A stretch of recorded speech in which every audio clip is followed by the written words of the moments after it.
Welcome to me, where suspenseful, thrilling, and mysterious stories will draw you into a world where the lines between reality and fantasy seem to blur. When the night falls, when all the sounds gradually quiet down, leaving only your own heartbeat and breathing, that's when these stories begin. Tensions, unsolved mysteries, moments that will make you hold your breath in fear or curiosity, all are waiting for you ahead. Find a comfortable seat, dim the lights, and let this sound guide you on a journey that is not for the faint of heart. I want each of you to leave a comment sharing where you are in the world. And if you are enjoying the episodes, don't forget to give a like and subscribe to the channel now. Relax. Are you ready? If so, join me in the first story right now. Do not step on the blue. Obsessions are insidious. They take root in the mind like a silent poison, creeping into every thought and distorting our perception of reality. They tug at us like an unseen current, pulling us away from the shore of reason, dragging us into dark waters where escape becomes a distant memory. Slowly, they drive us toward reckless decisions, choices that harm not only ourselves, but ripple outward, touching everyone we care about. Norman Sykes walked the coastal road, the sea stretching endlessly beside him. The soft murmur of the waves was a lullaby, hypnotic and soothing. As he passed a weathered sign, something stopped him. He took a few steps back, brushed a stray lock of hair from his eyes, and read it again. Do not step on the blue. That's odd. It usually says, do not step on the grass, he murmured, his voice barely above a whisper. His gaze wandered instinctively toward the sea. Countless tangerine peels floated aimlessly on the surface, moving in lazy, slow circles. His breath caught. Then he woke with a jolt, his heart thudding violently in his chest. The same dream. Again, at 50, Norman had spent much of his life trapped in the clutches of obsession. He twisted door locks over and over, checking them again and again until certainty, that cruel illusion of control, settled in. There were mornings when he turned back mid-commute to ensure he hadn't left something behind, arriving late to work, to appointments, perpetually out of sync. But none of his compulsions held the weight of this fixation that had sprouted from a dream. It wasn't fear, it wasn't terror, but for reasons beyond his grasp. It consumed him. Without thinking, he began avoiding anything blue. His favorite navy suit, long tucked in the back of the closet, was now hidden away. The blue blankets he once loved were packed into storage. He even took down paintings that had a hint of blue, as if erasing the color would free him. But the dream did not relent. One evening, as he mentally cataloged every trace of blue still clinging to his life, his eyes fell on his reflection. And there they were, his deep, piercing blue eyes staring back at him. Once they had drawn people in, captivated them. Now they repulsed him. A few hours later, Norman walked out of the ophthalmologist's office, his new black contact lenses hiding his gaze. He then bought a pair of brown-tinted sunglasses to dull the sky's unrelenting blue. It helped. A little. Blue was fading from his waking world, but it still haunted his dreams. The nightmares continued, night after night. One day, exhaustion took hold of him. His legs trembled under the weight of sleepless nights. He found a bench at the edge of a park, collapsed onto it, and checked the time on his phone. He should have been at work hours ago. His eyes were sore, aching from lack of rest, from the black contact lenses that felt like foreign objects against his eyes, pressing into his very soul. He hadn't taken them out in days, and the constant pain was a reminder of the obsession that had consumed him. He had always believed control was the answer.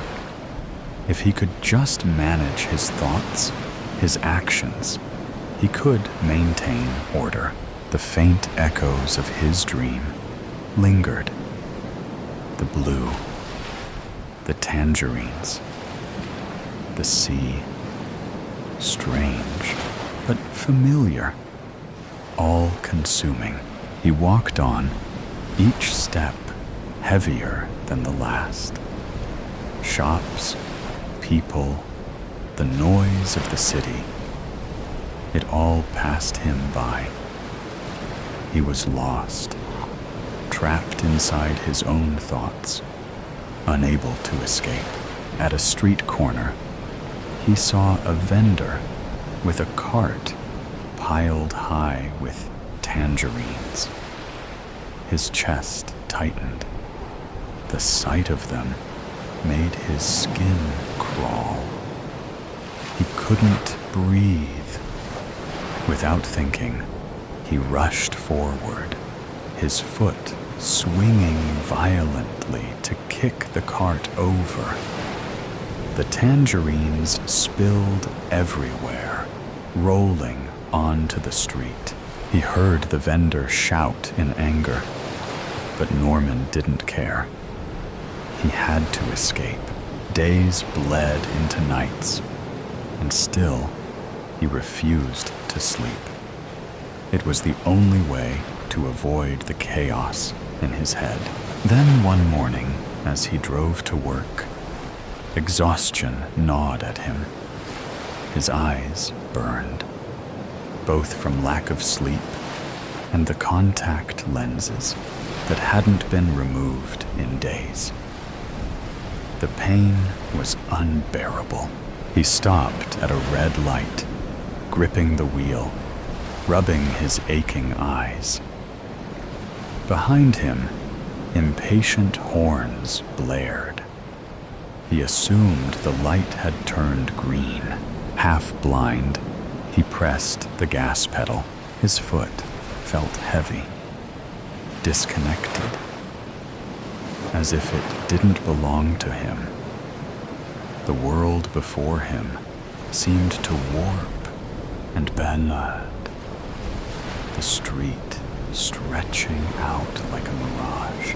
It happened too quickly for him to react. He never saw the van, brimming with tangerines, rounding the corner. Nor did he realize the honking wasn't for him. The driver of the van swerved violently, trying to avoid him. But it was too late. The collision was brutal. Norman didn't even have time to brace himself. The crash threw him back in his seat, the airbag bursting in his face with a deafening pop.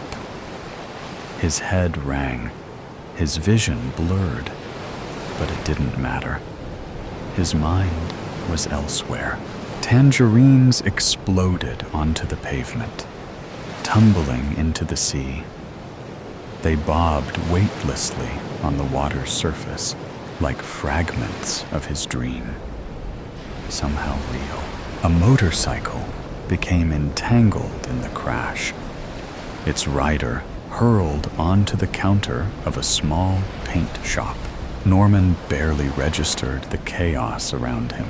It was too much. A bucket of paint flew through the air, landing in the grassy park nearby, right beside a sign that Norman had passed countless times before. A sticker on the bucket read "Blue." The sign split in two, crashing to the ground next to the bucket. A shattered reminder of everything Norman had been avoiding. It had never made sense before, but now it felt like an undeniable truth. Had anyone been there to read it, they would have seen the warning. Do not step on the blue. The white door. The white door. It's been locked since the day we moved in. No one can find the key anywhere. Nobody has a clue if and what it leads to if they could access it. It's a locked door with no key, and it sits in the middle of our bedroom wall in the room I share with my younger sister, Chloe. It's a strange, plain white door with the number 13 written on the top of it, also in white. It merges in completely with our white wall. Even the door handle is white, making it blend in so well. It's almost invisible, and most people completely miss it. When one of us that can see it point it out to them, they appear perplexed. It seems only a few of us are able to see it. I could have said, it's like a picture of a door painted onto the wall itself, but on closer inspection, it is slightly indented, and the white handle sticks out a little from the wall in a 3D effect. Chloe, along with my parents, claim not to be able to see it, and that I'm making it up in my imagination. But my older brother Felix claims to have not only seen it, but opened it when we first moved here. You opened it? Yeah, once on my 13th birthday, a couple of years ago. What did it lead to? And what did you do with the key? It didn't lead to anything. Flory, just the inside of a brick wall, and there was no key. It was unlocked already. Then how did it get locked? I don't know, Flory. Maybe Mum or Dad locked it? You can hardly blame them. What's the point of having a doorway to the inside of a brick wall? There wasn't even a corridor or secret passageway. I'd forget about it if I were you. It's completely pointless. Probably someone's idea of a laugh or something. You know, to catch nosy people like us out. Why would Mum and Dad lock it and pretend they couldn't see it? I thought to myself. The mystery of the door growing deeper in my mind. Don't get me wrong, Felix's discovery on opening it did make total sense. After all, the wall it was a part of was one of the two outside walls of our room. The one next to it was the window wall, as we like to call it. But like Felix said, why on earth would you want to have a door that led to the bricks of your house? Surely the builders would have just put a complete wall there, like all the other rooms. It also didn't explain the jingly musical sound and singing voices that came from behind the area of the door on a night, or the light that shone underneath it, lighting up the darkness.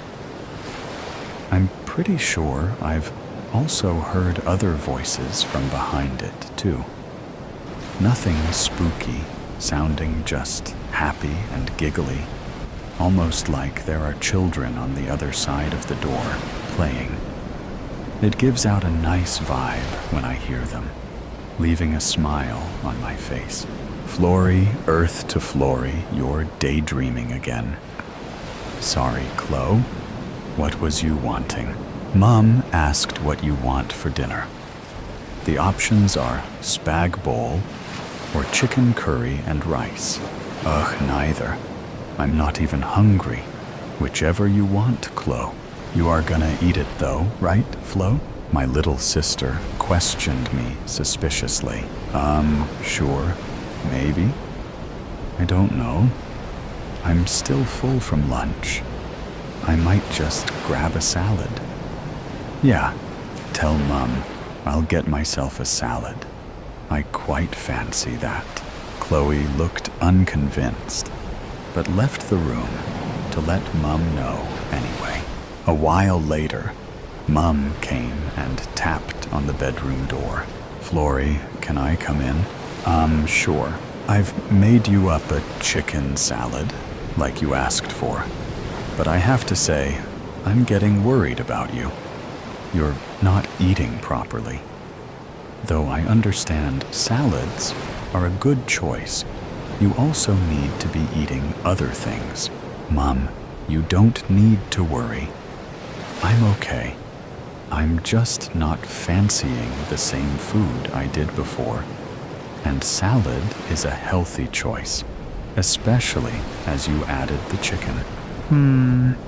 Well, okay, I'd like you to come and eat it with me. I'm having one too. We need to sort your birthday party out. I don't think your guests will want salad as their only choice of food, do you? I don't know. A salad birthday cake sounds healthy to me. I giggled, the reply, something I hadn't done for a while. This made her smile as we both went to the dining room to eat. The chicken salad was good, and I agreed to have a chocolate cake for my birthday party. I didn't really have the heart to tell her that I didn't want a birthday party, and no one would come anyway. She seemed more excited about my birthday than I did. A week later, my birthday was finally here. And while my parents and sister were busy putting the decorations up, I called Felix over. There was something I wanted to know from him. As we went to my bedroom, I could already hear the children's voices again. They seemed to be singing something, but I couldn't tell what. Do you hear that? Hear what, Flory? The singing? It's coming from behind the door. Not really, but it does look a bit different. Look, the 13 is standing out 3D like the handle.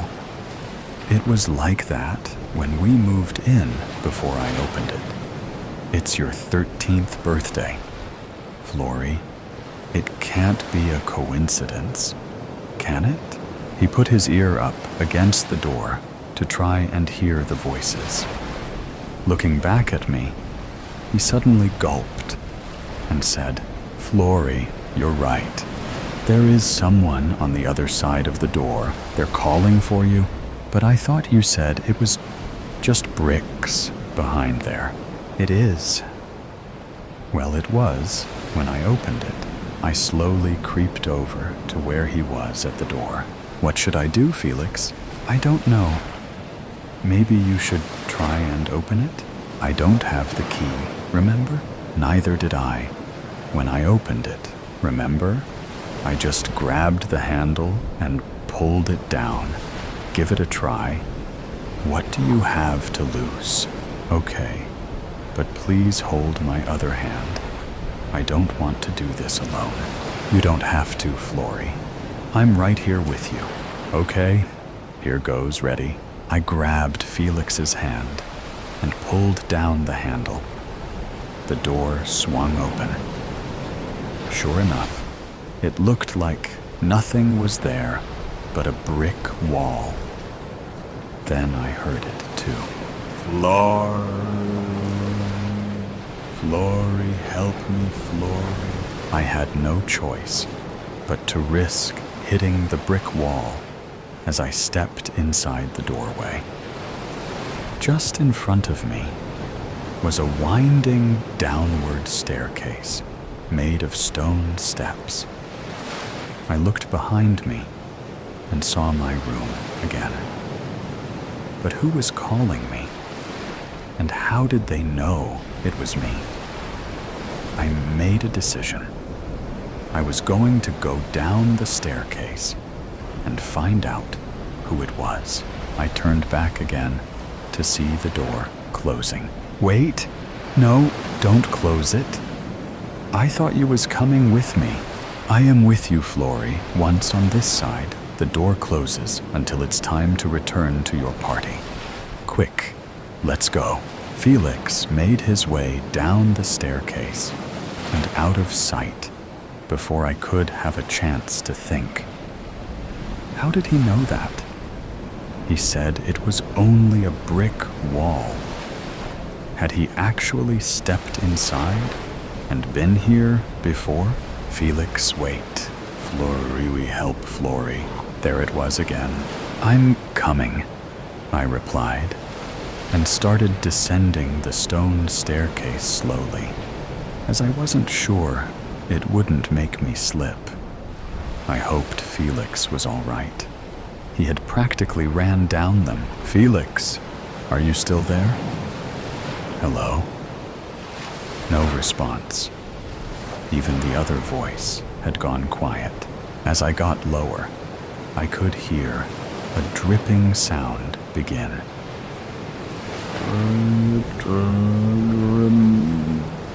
It started slowly and sounded like a long drip each time until it eventually sped up into a drip, drip, drip, drip, drip. By this point, the stone stairway was also damp and starting to become completely waterlogged at my feet. I wasn't sure I could actually go down any further when the voice started calling again. Flory, help Flory. It was sounding more desperate. I'm nearly there. Where are you? Just as I went to take a step down into the water, I felt a tap on my shoulder. Not that way, Flory. You'll drown if you go that way. Follow me this way. Felix, why didn't you go slower and stay with me? I knew you'd find me, Flory. Come on, give me your hand and step up onto this ledge on the right. I had been so focused on not slipping down the stairs, I hadn't bothered to look around me. I grabbed Felix's hand again as he helped me up onto the ledge. I paused to look around us. We seemed to be in a cave. The walls were solid stone. Looking up, I could see stars glinting above. At least they looked like stars. But unless it was a dormant volcano or other cave with an outside view, they were probably not stars. Maybe we were in a diamond or crystal cave, seeing them glinting above. Or maybe that was the dripping water droplets. Either way, it was so beautiful. I felt my breath catch in my chest at the sight. The water I had almost stepped into appeared to have a fast current. and I was glad Felix had been there to guide me to the ledge. "Where to now?" I asked eagerly. "Follow me. It's this way." The ledge wasn't very wide and was a little slippery, but we got there slowly. When we reached the end of the ledge, Felix lifted me down, pointing in the direction we were going to next. It was very bright, almost blinding. I lifted my arm to shield my eyes as I looked towards what I guessed was the sunny outside. I wasn't far wrong. We stepped out into a beautiful summer's day. There were flowers, trees, lovely green blades of grass with a beautiful silver water fountain in the middle. Swings on the trees, a pool. Children were playing happily, skipping, dancing, and singing around. Some were making daisy chains, while others were making buttercup chains. The lyrical sound of birds chirping and singing. The whole place gave me a peaceful feeling, just like a happy dream. Only this was a real place I'd come to from my bedroom, down the stone staircase into a summer's garden. So I had heard children laughing and singing, though the white door. "Yes, you had," Felix replied, almost secretively. "Why don't you come and meet some of my friends?" He beckoned me to follow him again. "Your friends?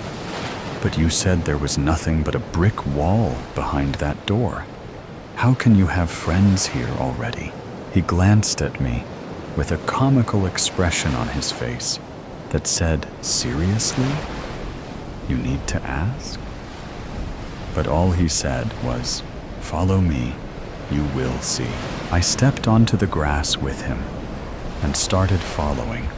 As we got to the silver water fountain, I heard the voice again. "Florrie, please, Mom. Dad, Florrie, help."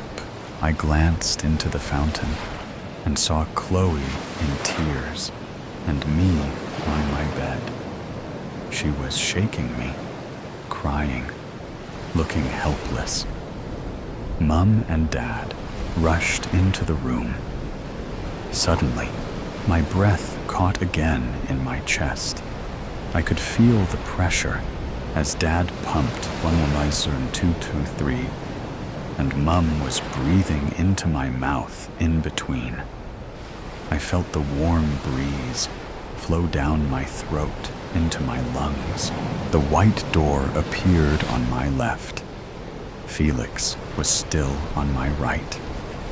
The fountain still in front of me. "Felix, what's going on? You have to choose Florrie. Come with me and meet my friends this way, or go back through the white door to Chloe and our parents. Choose Florrie before it's too late." "But I don't understand." "Felix, what about you?" "I'm always with you, Florrie. Stay with me now, or go back to Chloe before the door stays closed." Without another thought, I bolted towards the white door, my heart beating hard in my ears. I jumped through it, into my bedroom, and onto my bed, turning to see the door slowly closing, with Felix still behind it, smiling and waving goodbye. "Felix!" I cried out, bolting upright on my bed. "Florrie, Florrie, you died. Florrie, you wasn't breathing. I couldn't help. I'm so glad you came back. I couldn't bear to lose you too." Chloe sobbed. I held her in my arms, soothing her as she stained my top with tears. Mum and Dad looked like they had seen a ghost. their faces as white as the door that used to be on my wall, but had completely disappeared as it had closed, taking Felix with it. Did you shout out Felix when you came back, honey? Was you with Felix when you were gone? Is heaven real? My mom seemed to have a million questions. Don't be silly. Dear, Felix died on their birthday 2 years ago. He drowned in Glitter's Cove. He can't have been with her. Once you're gone, you're gone. Isn't that right, Flory? I wasn't sure what to tell my dad, or who to answer first, so I decided to answer them both at once. I don't know about heaven, Mom, but there seems to be a peaceful, happy place. And yes, Felix was with me. Dad, Felix is always with me. I'm his twin, remember? The N, the unspoken relative. The door to the interrogation room creaked open. A girl was inside, still in the depths of REM sleep, did not stir. Sleep was all she had, her only escape and only therapy from her current fate. She remained curled up on top of the table like a feline, conserving her energy before the hellhounds would be turned loose on her. Haley, a psychiatrist, made her way into the room. She could see the subject.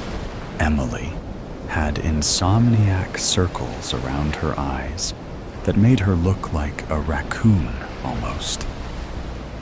Haley felt bad for having to wake her, but if Emily wanted sleep, she would need to talk at some point. She reached out and took Emily's hands in hers.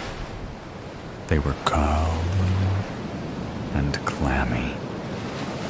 Emily emitted a faint whimper, but her eyes remained closed.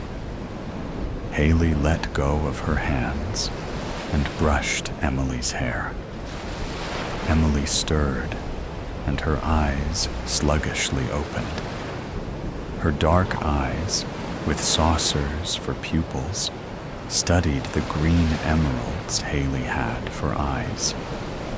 They remained still, watching, then closed again. Come on, hun. Time to get up.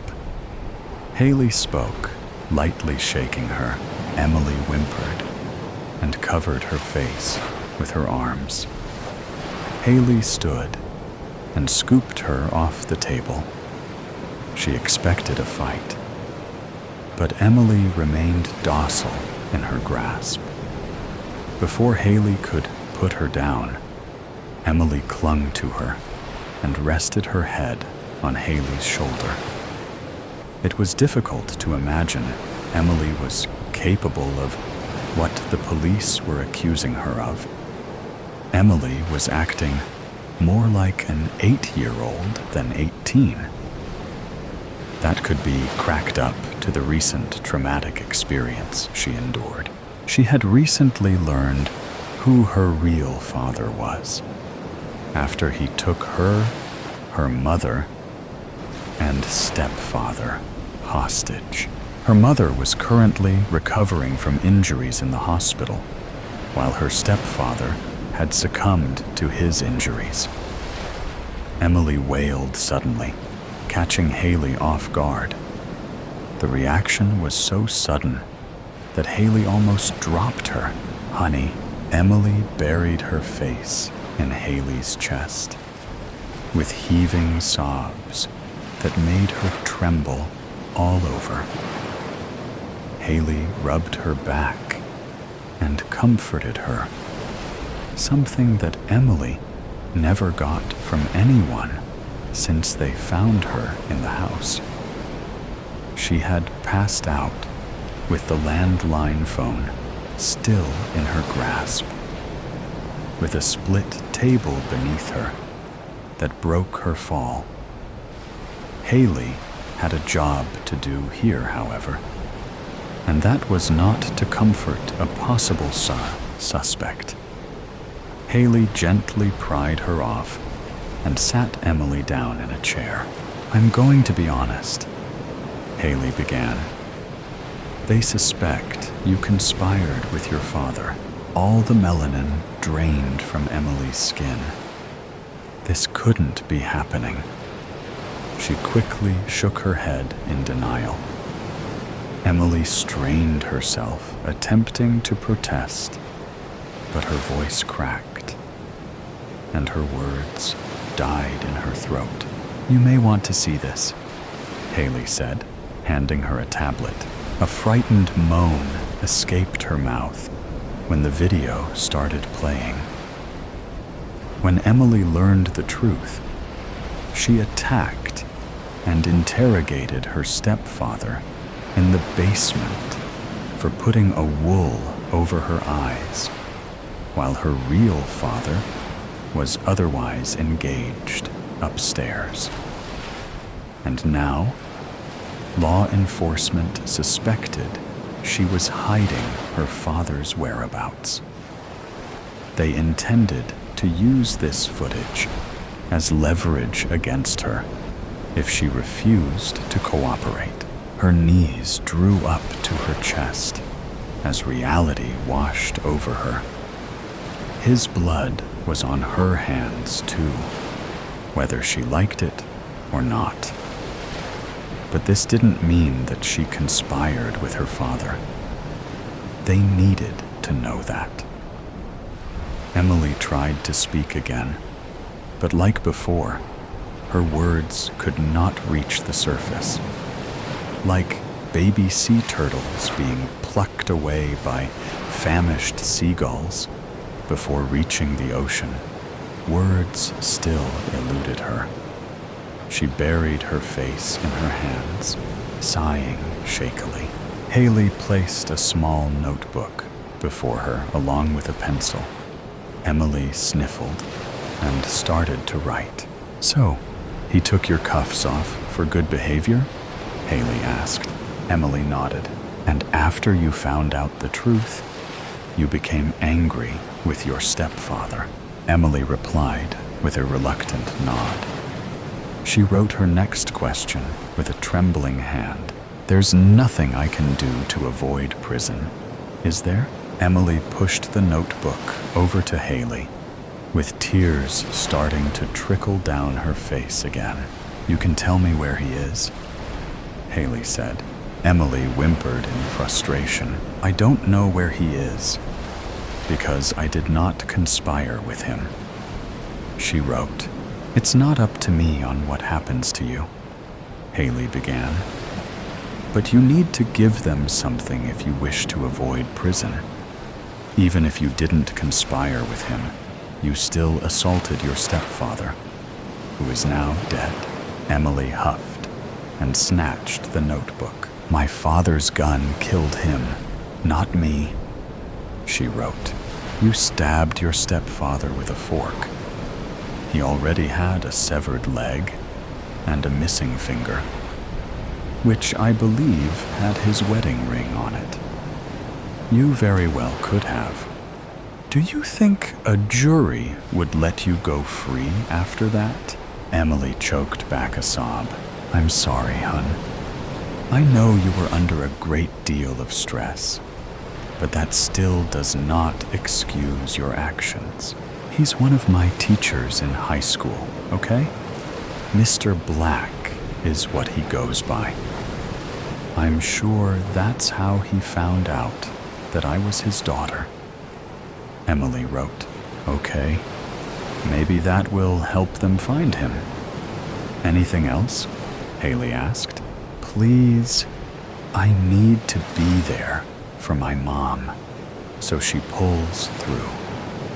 Emily wrote, "I'll see what they think about this," Haley said, taking the notebook with her. "But after what you did to your stepfather, I doubt you'll be allowed to see your mother in the hospital. It's for her own safety." Emily's face fumed in disbelief at what she heard. With that, Haley left her to sit alone with her thoughts. 2. When the sheriff entered the interrogation room, Emily's heart sank like an anchor to the depths. She sheepishly wiped her tears away with her sleeves. "Save your crocodile tears for another day," his eyes said. "You'll be held at a local hotel under house arrest till your court date," the sheriff said, attaching a tracker to her ankle. "You can use the phone inside the motel to call your mother in the hospital. Perhaps that will help you find your voice again. Better pray you find it by your court date," he continued, escorting her out. 3. On court day, her mother was not well enough to attend. However, she was thankfully still alive and recovering. Emily quietly sat next to her appointed lawyer. The judge and jury were informed that, due to the events Emily had been through, she had trouble speaking, and her lawyer would speak for her. They had given her a notebook and pen to use to communicate as well. Emily was prepared to own up to what she did, however. The crowd was certainly a surprise, which threw her off. She hoped it stemmed from curiosity about her father, rather than hatred towards her. She nervously watched as the judge made his way to the podium. He was an older gentleman with a horseshoe mustache that commanded respect. A man with true grit that would not hesitate to punish any poor soul that dared question his authority. To the full extent of the law, he despised any scumbag attorney that would willingly fight for a defendant that was obviously guilty. Emily could not tell what his initial impression was of her just yet. "Take your seats, ladies and gentlemen. Let's be mindful of the jury and the defendant. Keep y'all's voices down so they can hear themselves think." The judge spoke as the jury filed in. Emily reluctantly turned to see who her selected peers would be. 6 women of varying ages filed in first. Perhaps she had a chance of being shown mercy after all. 6 men followed, and suddenly her throat felt deprived of oxygen, and her eyes dilated like saucers. The word escaped her lips, and she quickly covered her mouth with both hands. But the room had grown silent as a Buddhist temple. It was too late. "What was that, miss?" The judge spoke, making her flinch. Emily quickly turned away from the jury and spoke for what felt like the first time in weeks. Nothing. Sorry." She spoke with an awkward rise in her voice. "Mind repeating what you said a moment ago? I was under the impression that you didn't speak." The judge said. "Objection, Your Honor." Her attorney stepped in. "Overruled. You were saying, miss?"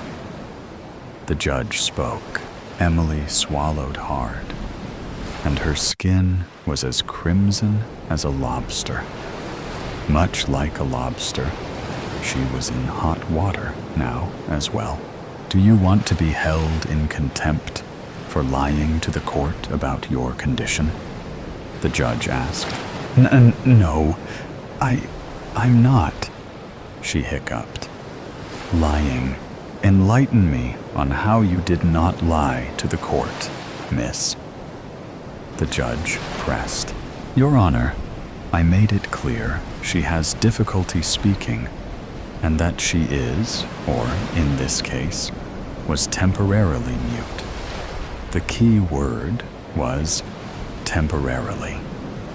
Her attorney spoke clearly. She speak for herself now, mister.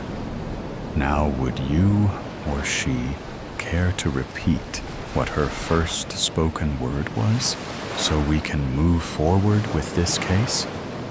The judge replied, "Objection, Your Honor." Her attorney spoke before Emily placed her hand on his wrist. Overruled.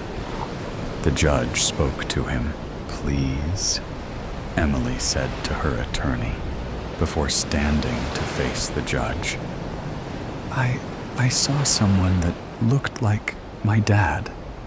That's all. I'm mistaken, obviously. But it took me by surprise. So, we have it on record. Repeat the exact word you spoke for me, miss. I will not ask you again." The judge said, "Daddy, that's what I said. I was mistaken.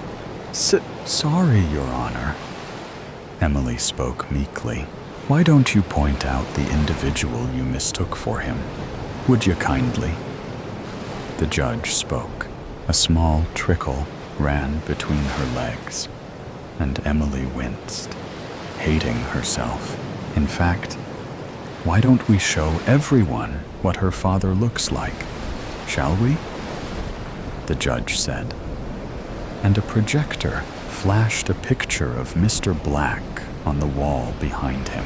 This is the man responsible for the death of Emily's stepfather and for her mother, who is currently in hospice care. What we are here for currently, ladies and gentlemen of the jury, is to figure out whether Emily knows of his whereabouts, and two, whether she conspired with him against her stepfather. The judge spoke. "Now, isn't that a load of horse shit?" A voice cackled. A man in the jury stood, and Emily's fears were confirmed. His disguise could fool most, but not her. You think she's capable of this? Hell, she couldn't even keep it together when she caught a glance of my face. Mr. Black laughed, pressing his revolver against another juror, urging them to walk up with him. The police officers and security guards all drew their weapons, but Mr. Black revealed his own weapon that was strapped to his chest. There was a rise of panic from the bystanders and the jury. "Enough!"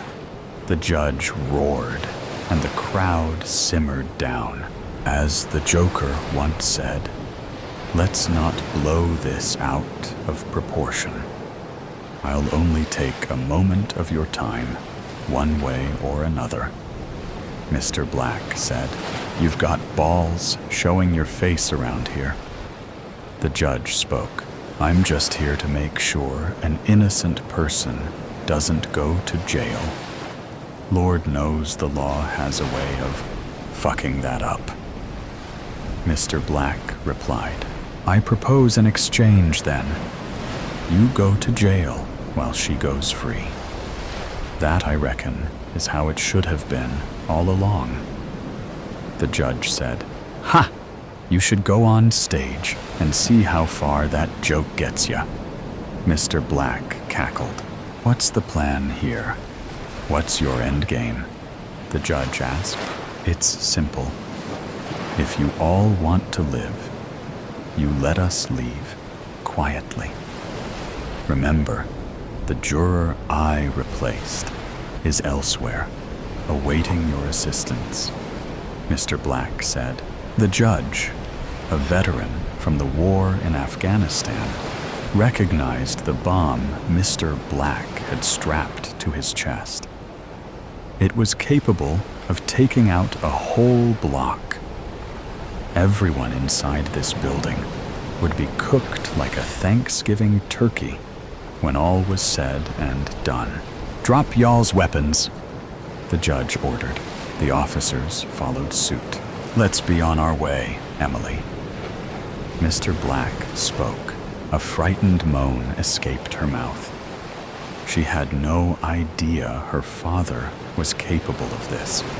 He would be labeled as a terrorist in the news. There was no coming back from that. "Don't waste my time, sweetheart," Mr. Black hissed, pressing his revolver against the juror's forehead. Emily whimpered and reluctantly stood up. "Can you tell me where the other juror is before you go?" the judge asked. "Good man," Mr. Black said, opening the door to the judge's quarters. Through there was a quick exit to the parking lot. I left a note with an address under my juror seat. "If anyone stops me, that place will blow too," Mr. Black said. Emily gagged as her nerves started getting the better of her. This was all too much to take in. But Mr. Black tugged her inside by the collar of her shirt, urging her to keep moving, and they ran to the exit door. Outside, there were 2 cars waiting for them. Mr. Black shoved his hostage to the floor and slammed the door shut behind him. Emily eyed both cars in confusion. She yelped when she felt something hot sting her arm. Emily looked up at her father as everything around her grew brighter. "Why?" she whimpered. "Can't risk you having second thoughts," Mr. Black replied with a wink, removing the small needle from her arm. Emily was too weak to resist when he laid her down in the back seat of a Chrysler 300. He rode in a different car, and she passed out before they drove away. 4. Emily awoke with a start in what felt like another lifetime.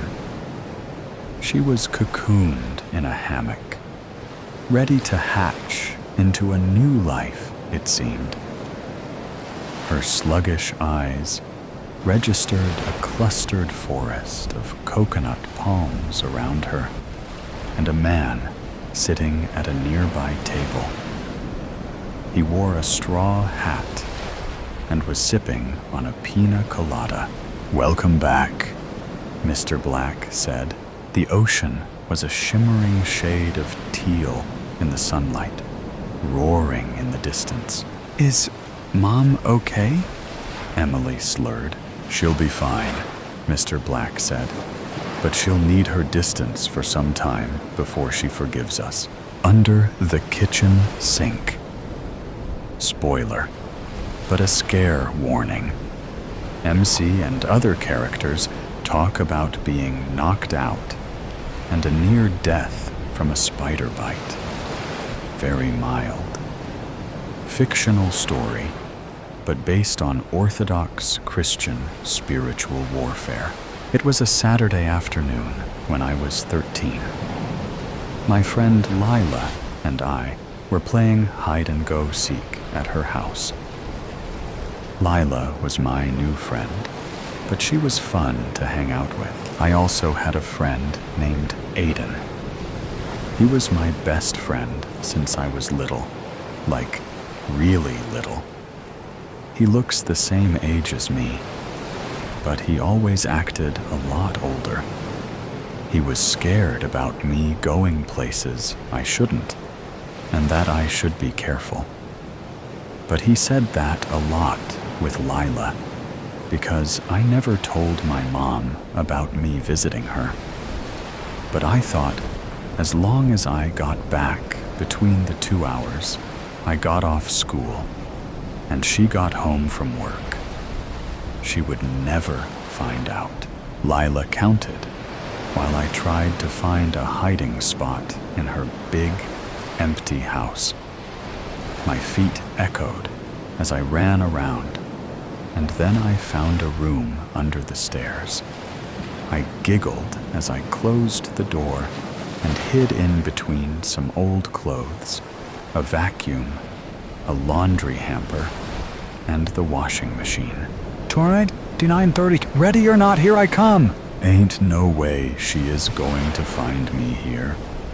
I bet she's afraid of the I found you, she yelped as she opened the door. What? How did you find me? This had to have been the best hiding spot. Lila waved her hand and said, That's not the best one. That one is quite easy to find. I got up and dusted my pants off. And as I walked out, I closed the creaky door. Then I asked her, What is the best hiding spot? Now, why would I tell you that? Because then you would know how to find me. But do you want to know?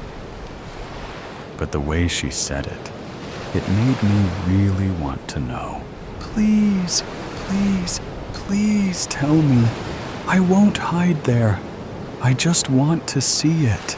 Lila whipped her dark hair and tapped her finger to her chin. You may not want to hide there, but you will probably stay there for some time when you see it. I was confused, but it still made me want to go even more. Follow me, my friend, she said, reaching for my hand. We went past the front door of her house and through the entryway to her kitchen. I hopped on the white tiles as I followed her, and she let me go. Are you ready? She asked. Mm-hmm. I nodded excitedly. She then reached into the pocket of her black coat and pulled out an old key. Then she walked to the weirdest spot ever, her kitchen sink.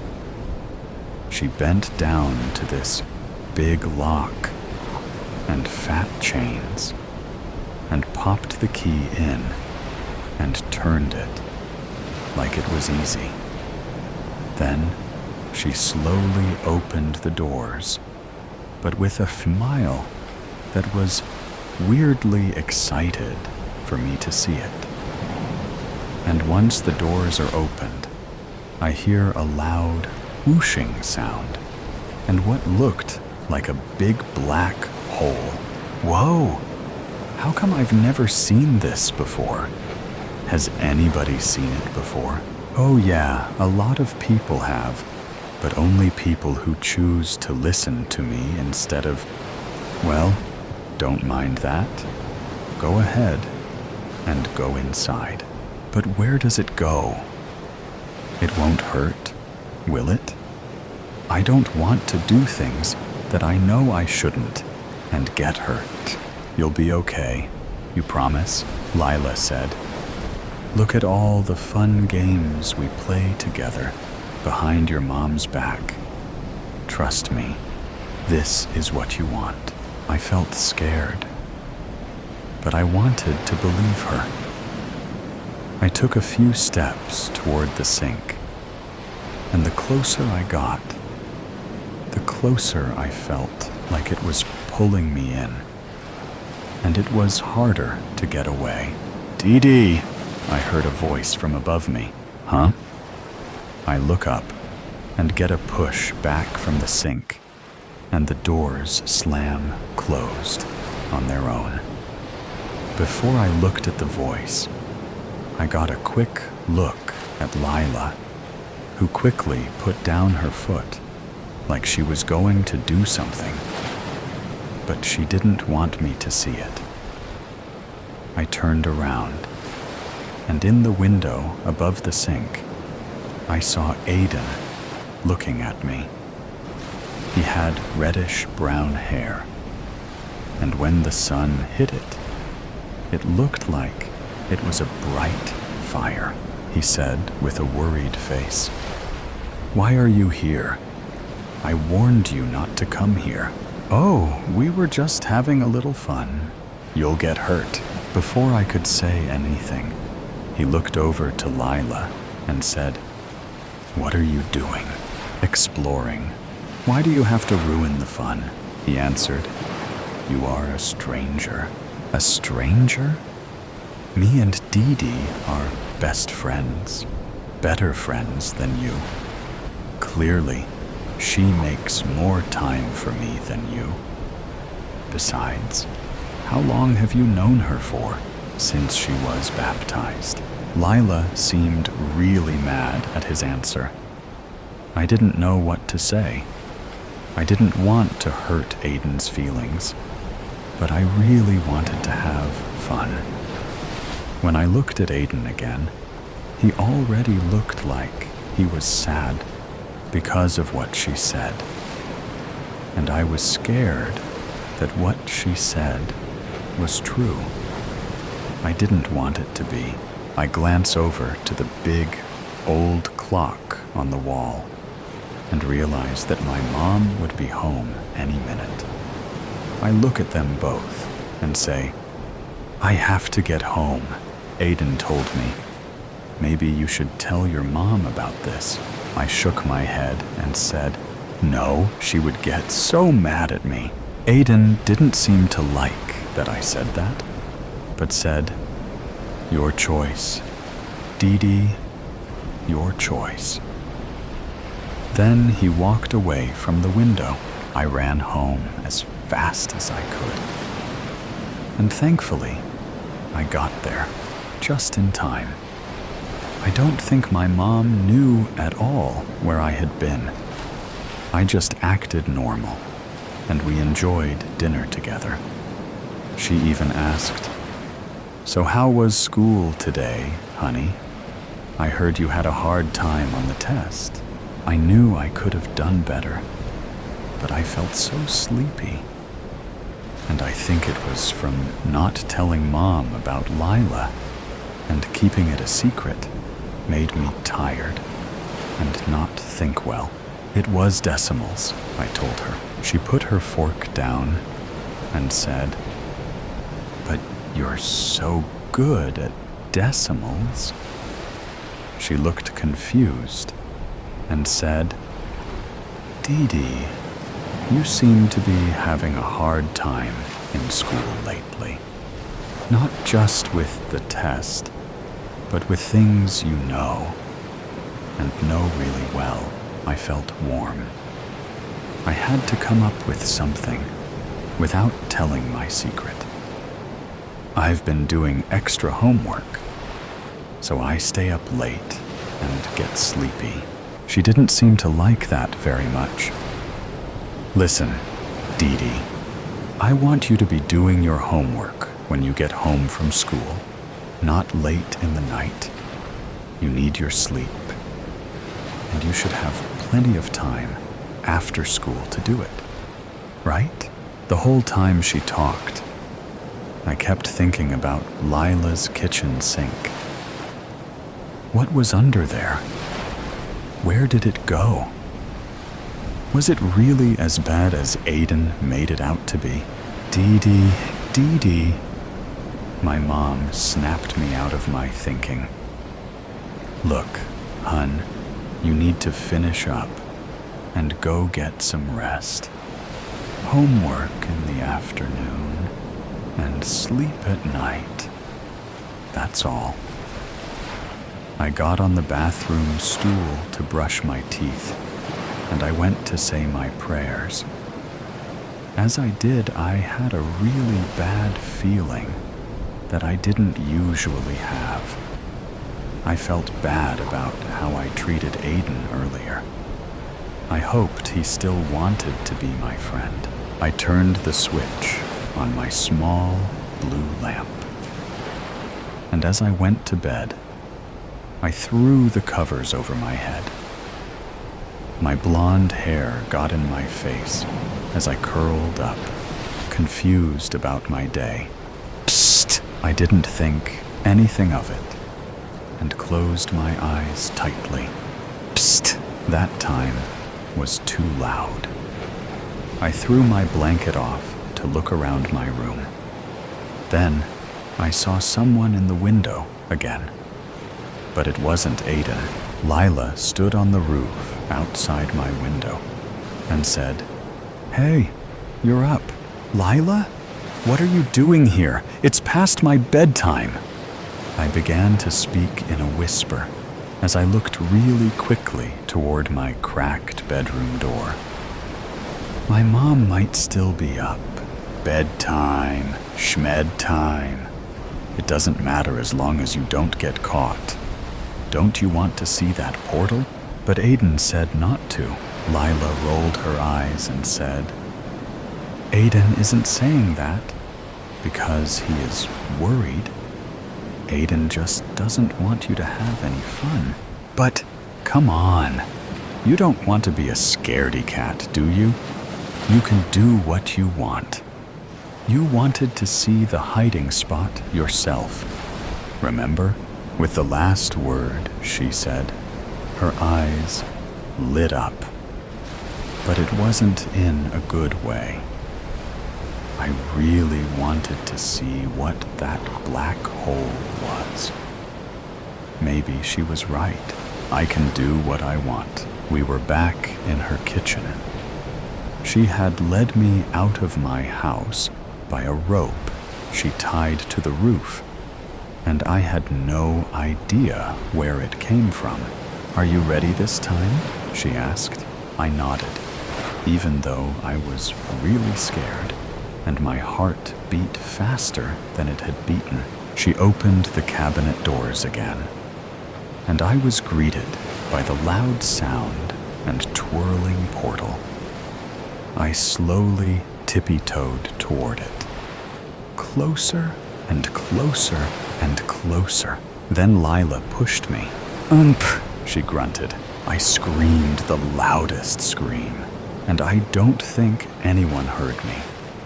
As I began to fall down into the dark space, I saw a ledge and held onto it, trying not to let go, because I knew if I fell any further, no one could help me. I turned around, and the last thing I saw was Lila. But it wasn't Lila. She had turned into a nasty creature with horns and a long tongue, and her eyes did the same thing they did when she came to get me from my house. That's what happens when you mess around where you shouldn't while passing on. And she closed the cabinet. I screamed and screamed and screamed, but it just echoed at me. I yelled for someone to help me, but no one was there. I should have listened to Aiden. I yelled again, now crying loudly. I should have listened. The last thing I could think of was to say a prayer. I knew I felt guilt the last time I prayed, but I knew I still had to. I pulled down my nightcap with one hand, but quickly put my hand back on the ledge. Lord Jesus Christ, Son of God, have mercy on me, a sinner. Slam! The cabinets swung open, and there I saw what looked like an angel. Who are you? It's me, Aiden, but you don't look like... Then it made sense. He acted older. He knew me since I was baptized, and he was always trying to keep me safe. You're my guardian angel? One hand slipped, and I was holding on by one hand. Take my hand, and I can help you. I struggled to pull my hand up. I pulled and pulled, and finally, I slapped mine into his, and he pulled me out within the blink of an eye. And again, the cabinet slammed shut. He grabbed me to help me brace for the impact as we hit the floor. I gasped and slowly got up, feeling like I was just beaten up. What just happened? Where is Lila? What did she mean by passing on? Dee Dee, you saw. Lila isn't a human girl. She's a demon, and she went back where she belongs. And I am your guardian angel assigned to you. I've been trying to keep you safe. You almost died. You are knocked out at the moment, and soon you will wake up. I thought my next question would be, how did I die? But he answered before I could ask. The first time you came towards the portal, you were near a nest of spiders, poisonous ones. And because you had disobeyed, and how close he had become to Lila, you put yourself in a very dangerous position.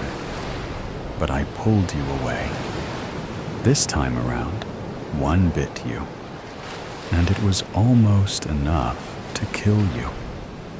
But thank the Lord you prayed when you did, before it was too late. Or we'd be in a different situation. I thought about it. If I had passed, it would have been 3 days, and then it would have been the toll houses. And I certainly wasn't ready for them yet. I was shocked. But this is all happening, right? How about hide and seek? What happened with that? It still happened, but you were the only one who could see Lila and me as well. But the portal itself exists, but not in the way you thought may have at first. I stood there and sat back down. What do I do now? What I've told you to do is be honest and listen to those who are trying to protect you. We stopped talking for a minute. I needed to take a moment to think about what happened. We both looked at the moon, and my last question was, when will I wake up? Just keep looking up, he said.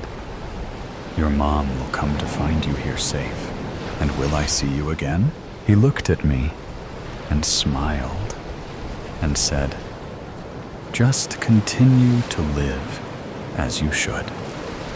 I will always be here to protect you. Veil of Night. I've said too much, Caroline exclaimed. She snatched her rain-soaked black denim jacket from the chair and turned to go. Caroline, wait! Hank caught her hand.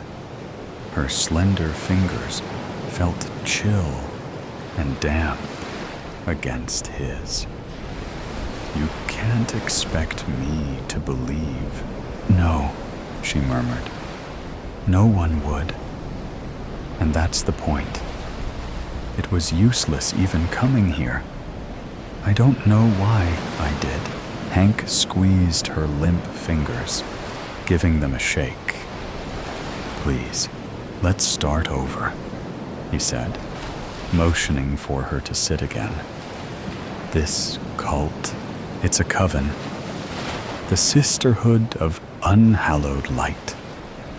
She fidgeted with a lock of damp, auburn hair stuck to her pale forehead.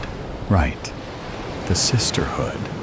So, a few women who get together and play at witchcraft? There are 12. They wanted me to join, and I thought I wanted that too. But Caroline caught her bottom lip between her teeth.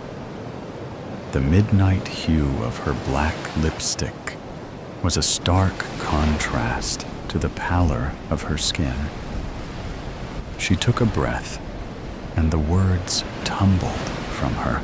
I feel seen by them, like they really get me. They accept me. They celebrate me, just as I am. And what they offer, the sense of belonging, the knowledge, power. I thought, why shouldn't I? A flash of lightning lit the rain-spattered window. With a crack of thunder, following close behind. Caroline's eyes grew large with panic, and she twisted in her seat to look outside. "There are things we shouldn't play with," she whimpered. "I know that now. I've completed 2 of the 3 initiation rituals with the Sisterhood. And you're saying this torrential rain we've been having these past 3 days is part of that? That's awfully biblical, isn't it?" "This isn't hurricane season, Hank," he shrugged and twisted his mouth in a half-ways grin. "With weather patterns these days, who can tell what season it is anymore?" "It was me. It was the Sisterhood. It's part of the ritual, part of the summoning. Coincidence, that's all." She clutched his arm where the sleeve of his t-shirt ended, digging her cold, clammy fingers into his bicep, and pleaded, "You wouldn't say that if you knew what I've done, what I've gone through to make this happen." Caroline, she let go of Hank's arm and fumbled with the top buttons of her black shirt. Yanking one half of it to her left side, she exposed part of her chest. A long vertical slash was bisected by a shorter one, forming an inverted cross over her heart. The 2 slashes stood out as angry purplish-red marks on her otherwise smooth, pale flesh, and were knitted together with black stitches. They made me promise my heart to Valthus, the formless entity of writhing darkness whom they worship. Hank stared for a moment, then sputtered, "Valthus? Your heart? Come on, Caroline. What? Am I supposed to believe they've cut out your heart? Isn't it usually the soul these sort of fanatics are after?" Caroline grasped Hank's fingers in her trembling hand and placed his palm over the wound on her chest. Her skin was unnaturally cool. He held his hand there for a moment, then brought his fingers up to her throat, feeling for a pulse. Another clap of thunder startled them both. Hank pulled his hand from Caroline's neck. He stared at her in disbelief, saying, "This is some kind of joke, a prank. It's not real.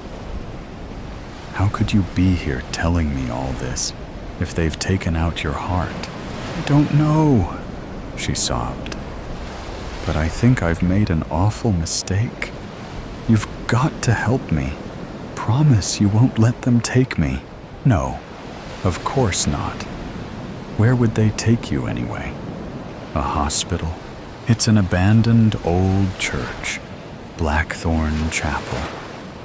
They want to take me there for the final ritual," Caroline said. "To complete the summoning of Valthus, they need to make an offering of the heart." "But aren't you supposed to be joining them? Becoming one of their coven? This sounds more like a sacrifice." "Yes, it does. They told me it was my initiation, but..." Caroline trailed off, turning to stare at the rain beating against the window. In a low whisper, she continued, "Now I'm not so sure. That's why I'm frightened." The blinding flash of light lit up the nearby window, and a deafening roar of thunder shook the house. A loud crash followed. Nearby, a car horn began sounding, repeating its alarm annoyingly. Hank leapt to his feet and crossed the room to look outside. Christ, that was close. The tree next door has split nearly in two. Some of its limbs have fallen over a few cars on the street. The lights inside the house flickered. Once, twice, and a third time before plunging them into darkness. "I'll get some candles," Hank said, cursing as he caught his toe on some piece of furniture. He fumbled his way to the kitchen. "Just need to find my phone so I can light the way." One more thunderclap boomed overhead. A sudden blast of wind swirled through the house. Footsteps pounded across the floor. Caroline shrieked, and there were sounds of a struggle from the other room. "No!" Caroline cried out. "I won't go! Hank, don't let them take me." Hank stumbled from the kitchen and could see down the hallway to the front door. It was swung wide open, and the wind and rain swept through in howling gusts. "Caroline?" Hank called out. He heard glass shattering all around him. The back of his head felt like an explosion had gone off, and the world tilted and shifted into slow motion. Hank sank to his knees. His vision was filled with a combination of swirling stars and inky blackness.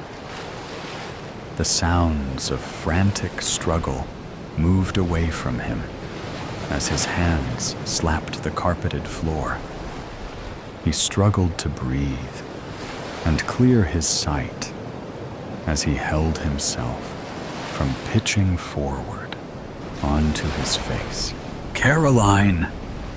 he shouted. His head throbbed viciously, and he thought he might be sick.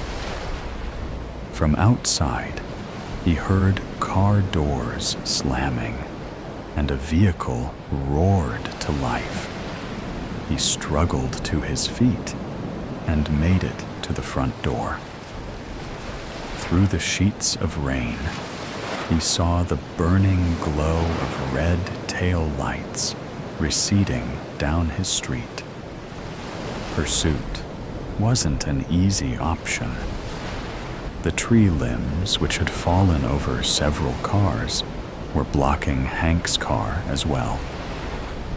He slashed at them with a hatchet he had stowed in his camping gear. The rest of the fallen limbs tore at the side and undercarriage of Hank's car, but he managed to break free. He swore and cursed some more. The lousy cell service the storm had left him with made searching the internet difficult. After several minutes, he found directions to and a description of Blackthorn Chapel on a website promoting ghost walks in the city. Once a place of worship, the old chapel had fallen into disrepair, and the ground beneath was, so the locals claimed, cursed. It took nearly an hour to detour around storm debris and reroute past streets that had been rendered impassable before he arrived at his destination. If he'd paid the $50 for the Ghost Walk tour, Blackthorn Chapel would have rated 5 stars. It was surrounded by an overgrown and tangled hedge of blackthorn shrubs, buffeted by the wind and rain. The gnarled limbs seemed to claw at the twilit sky, as though grasping at something unseen. The crumbling stone walls were cracked and weathered. The roof was partially caved in, showing an outline of jagged edges that looked like the jaws of some wild beast snarling. or snapping at the heavens.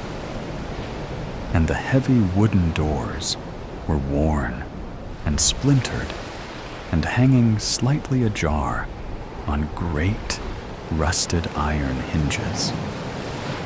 The jet-black gloom beyond the entrance seemed more of warning to sensible folk rather than an invitation to step inside.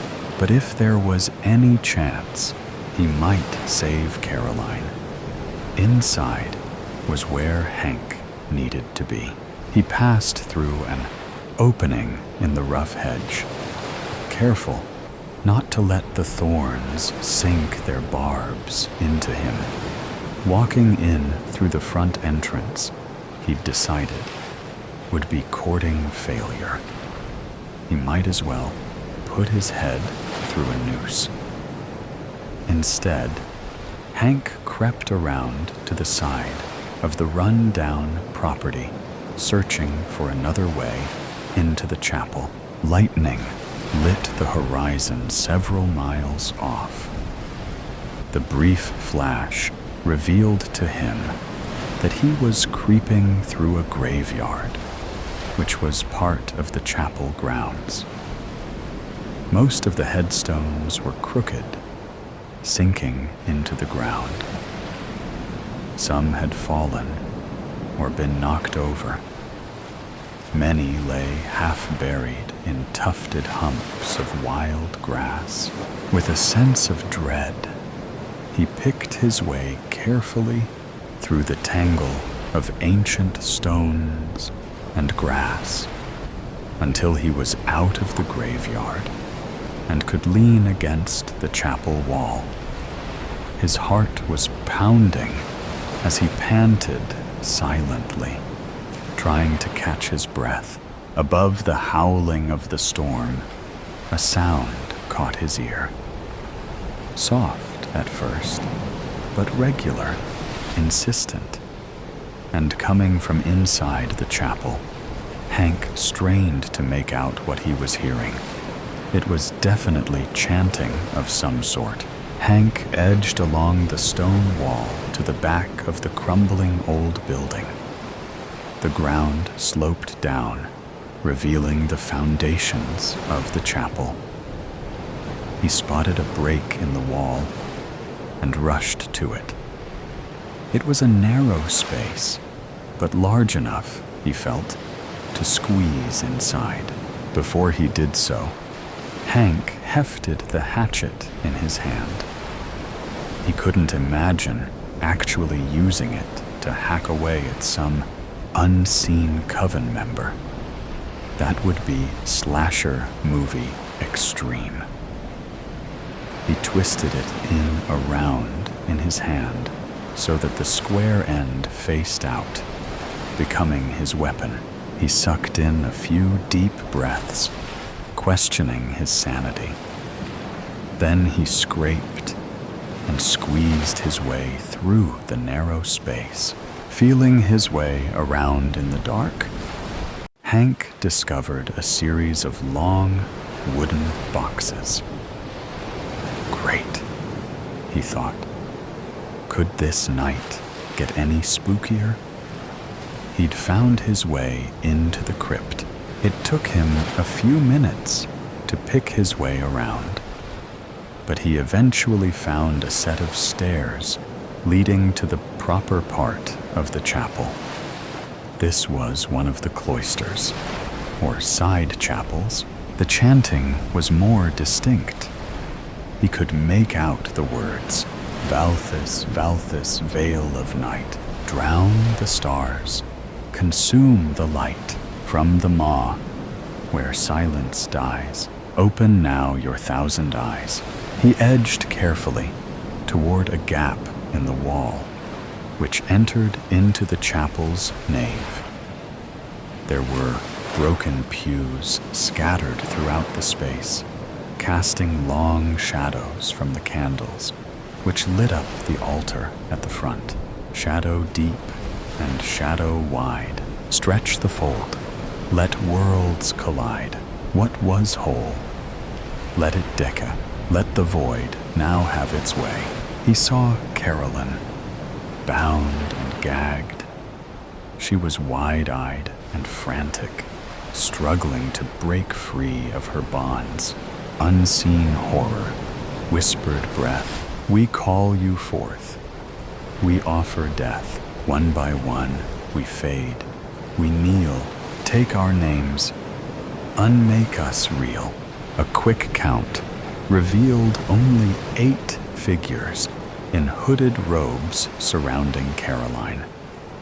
He thought she'd said they were 12 in number. But this would be better odds.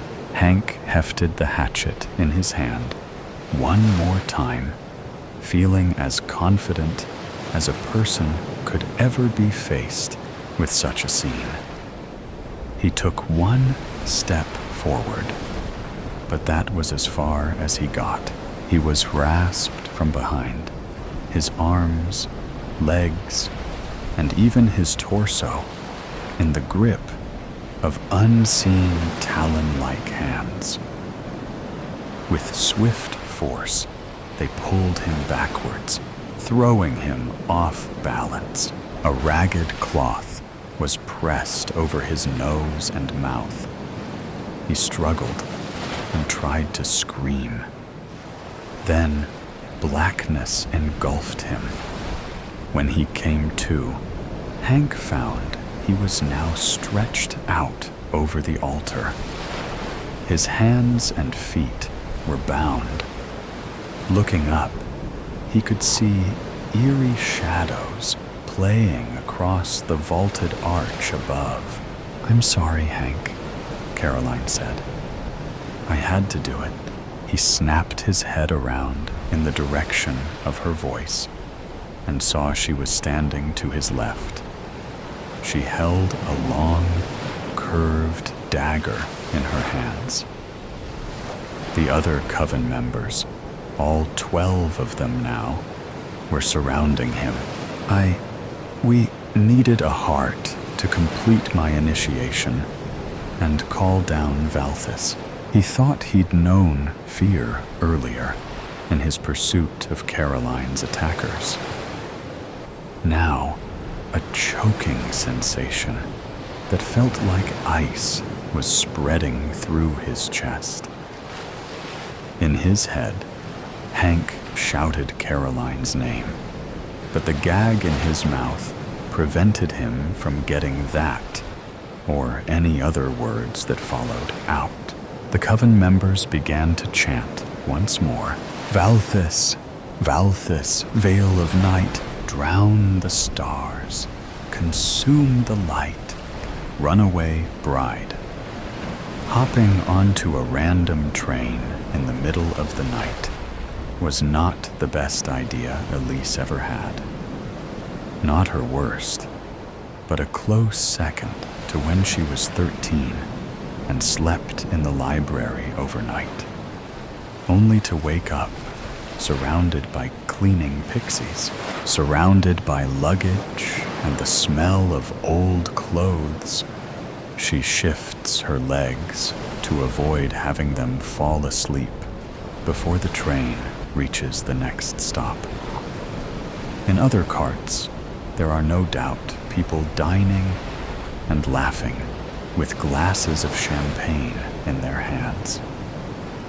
She wishes she could join them in their revelry, but leaving her hiding space in a torn, dirt-stained wedding dress won't bring her the right sort of attention. Elise only wanted to be sure that no one had altered it without her knowledge, like her mother-in-law-to-be threatened to do when she failed to convince her to wear her gaudy dress from her own wedding. She didn't expect to hear screaming from the adjacent room when she tested how it fit. Glass bottles filled with wine for the guests breaking against the adjoining walls, the cries only stopping at the sound of a sickening thud. Her groom's voice only relieved her for a moment before she heard it discuss where to dispose of the body. She acted on instinct, opening a window and running until she found the train ready to depart. Tears come unbidden after what feels like centuries, thinking of only escape and surviving. Her plans of marrying the man of her dreams are now as broken as her heart. Her eyes grow heavy after her sorrow drains her of tears that further stained her once beautiful white gown. Not even the pain in her blooded feet could keep her awake as adrenaline faded from her body, replaced with exhaustion. Time passes her by as she slept, leaving her ignorant to the moment when the train stops and she's no longer alone. Someone large and strong grabs her, pulling her forward to the point where she nearly falls. Despite her panicked cries, Elise is dragged across the floor, her body already sore from her escape, her limbs unable to move from the mixture of fear and defeat. This is it, my end. They'll take me back to the estate, if not the chapel. My murderous groom will say I'm just a frightened bride with cold feet. And then it will be my body buried somewhere unknown. No one will know I'm missing until I'm nothing but bones. They take her into a train cart filled with people in fancy clothes, tossing her into an empty booth, her head falling against the window, exposing the darkness she used to cover her escape. She doesn't recognize the area behind the glass. Nothing but trees with no sign of human influence. Despite the throbbing in her skull, Elise turns her head to the gawking crowd staring back at her in confusion and horror. Their meal interrupted by her unexpected entrance. Only a lone man in a trench coat and wide-brimmed hat has a neutral expression when looking at her. "Is this everyone?" the man asks a uniformed man, the one she assumes brought her here. "Yes, sir. All the passengers are accounted for, and our stowaway." "Any sign of the necklace?" "No, sir." The man in the trench coat sighs in frustration. Elise shrinks into herself as the eyes surrounding her seem to search through her soul. "Who is she?" one whispers. "I don't know. I don't recognize her." "Wait, isn't there a wedding this morning? The Von Gray and Carlyle families, right? It can't be Elise Carlyle. She wouldn't be caught dead in such a state.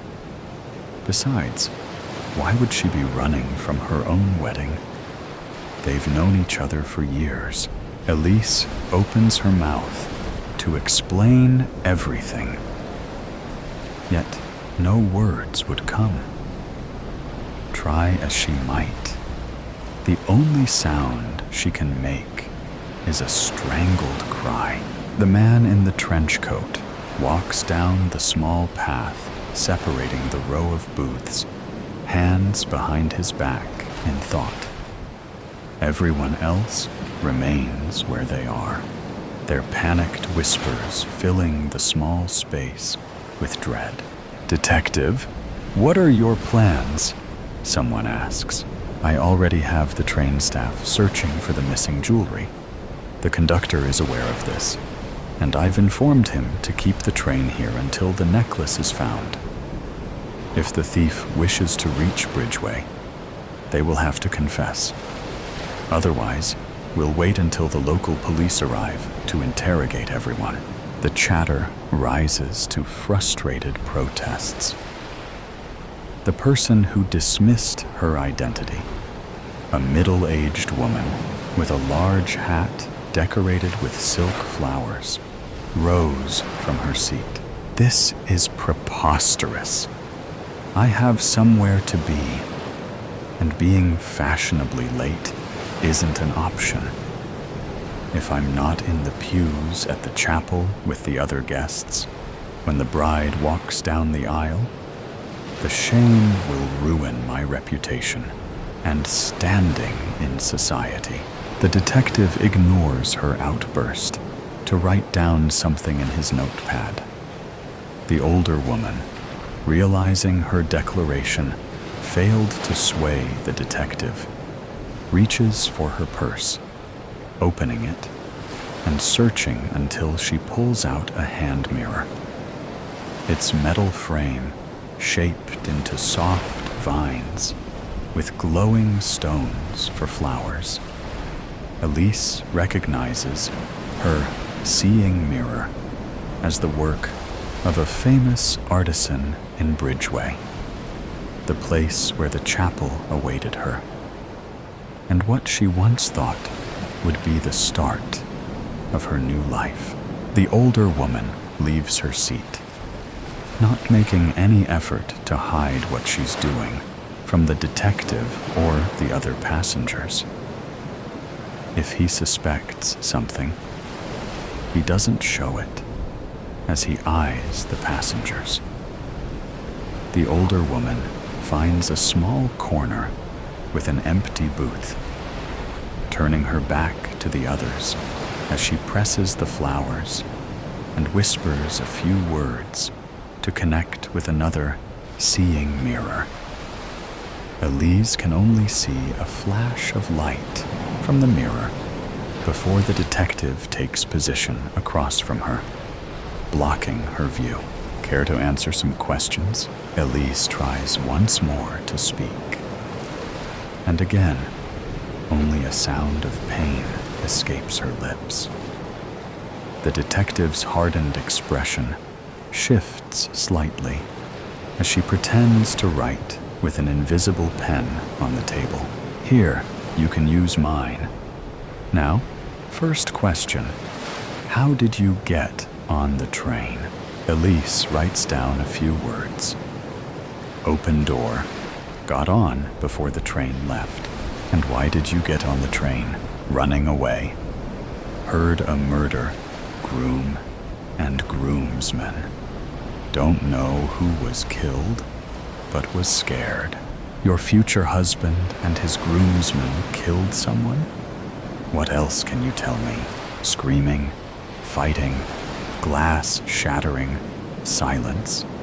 Then groom says they need to hide the body.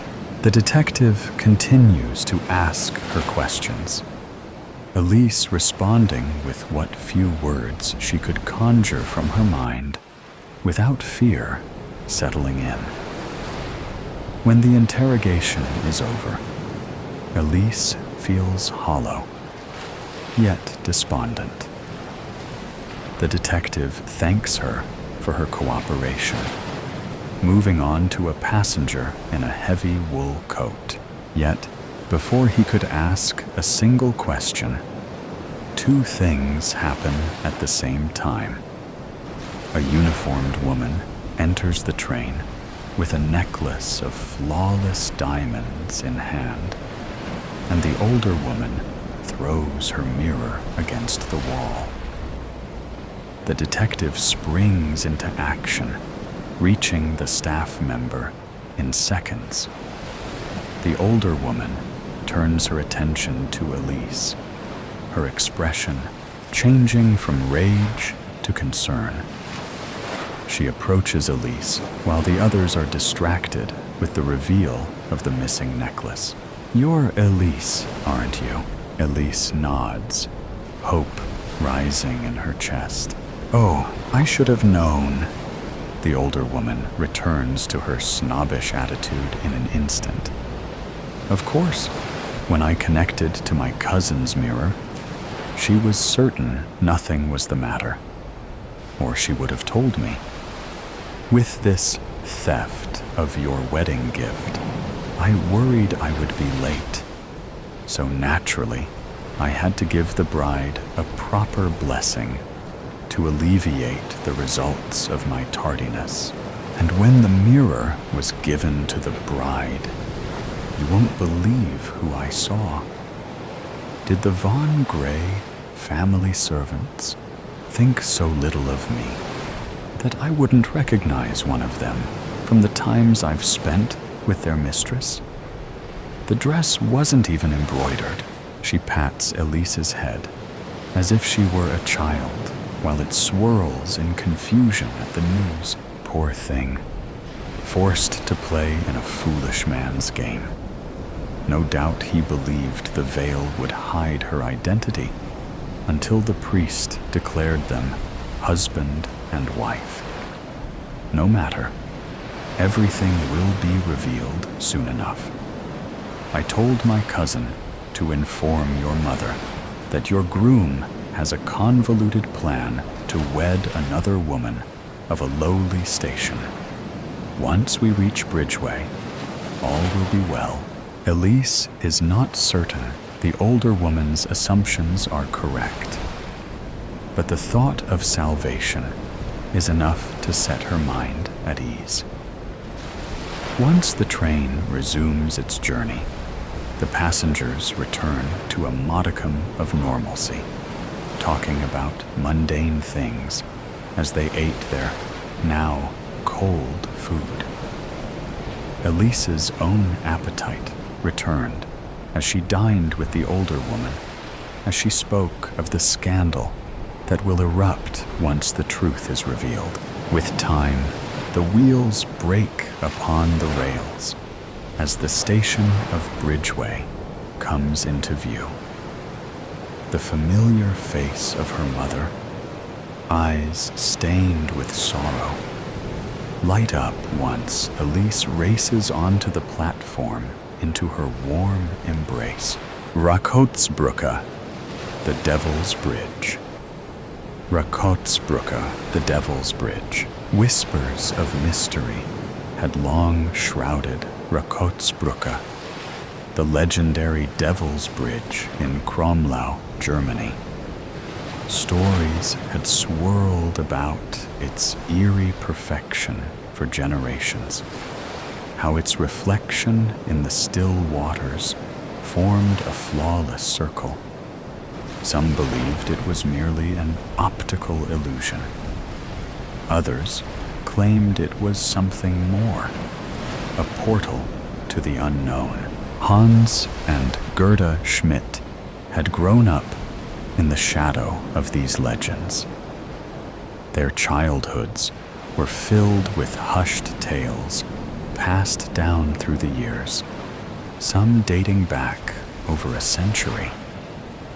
But the most chilling story was always the same.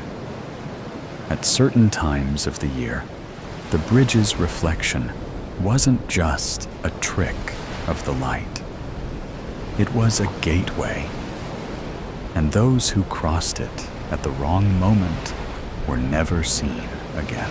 Most dismissed such stories as mere folklore, but Hans and Gerda couldn't ignore the unsettling number of disappearances. Determined to separate fact from fiction, they spent months scouring old newspaper archives, compiling every recorded vanishing link to Rakotzbrücke. With each faded article, each cryptic account, a pattern emerged. If their calculations were correct, the next opening of the gateway was near. And this time, they would be there to witness it. Their research had uncovered a chilling pattern. The phenomenon occurred only once in winter, but was far more frequent during unseasonably warm periods in the warmer months. This week, temperatures were set to spike well above normal, and Hans and Gerda were convinced that the anomaly was bound to happen again. Armed with sophisticated audio and video equipment, Hans, Gerda, and several close friends set up camp near the bridge early Monday morning. Their goal was simple: capture undeniable proof of the anomaly. They weren't the first to try, of course, but they were determined to be the first to succeed. Each member of the group would take turns operating the equipment, ensuring the bridge was never left unwatched. Gerda was first. Luck would have to be on her side. She steadied the camera, framing the sublimely unsettling structure as it loomed over the river, its reflection dissolving into the rising morning mist. Days passed as the majestic bridge stood in solemn silence.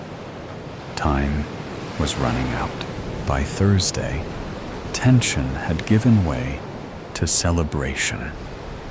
The group partied, drank, and danced near the eerie silhouette of Rakotzbrücke, their initial excitement fading into the rhythm of the night.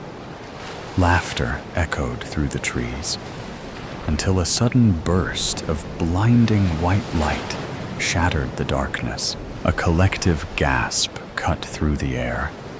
Hans, Gerda, and the others sprinted toward the equipment, hearts pounding. Julio, the group's cameraman for that night, stood motionless, his camera locked onto the event. Then he sighed and shook his head. False alarm. They followed his gaze to the source.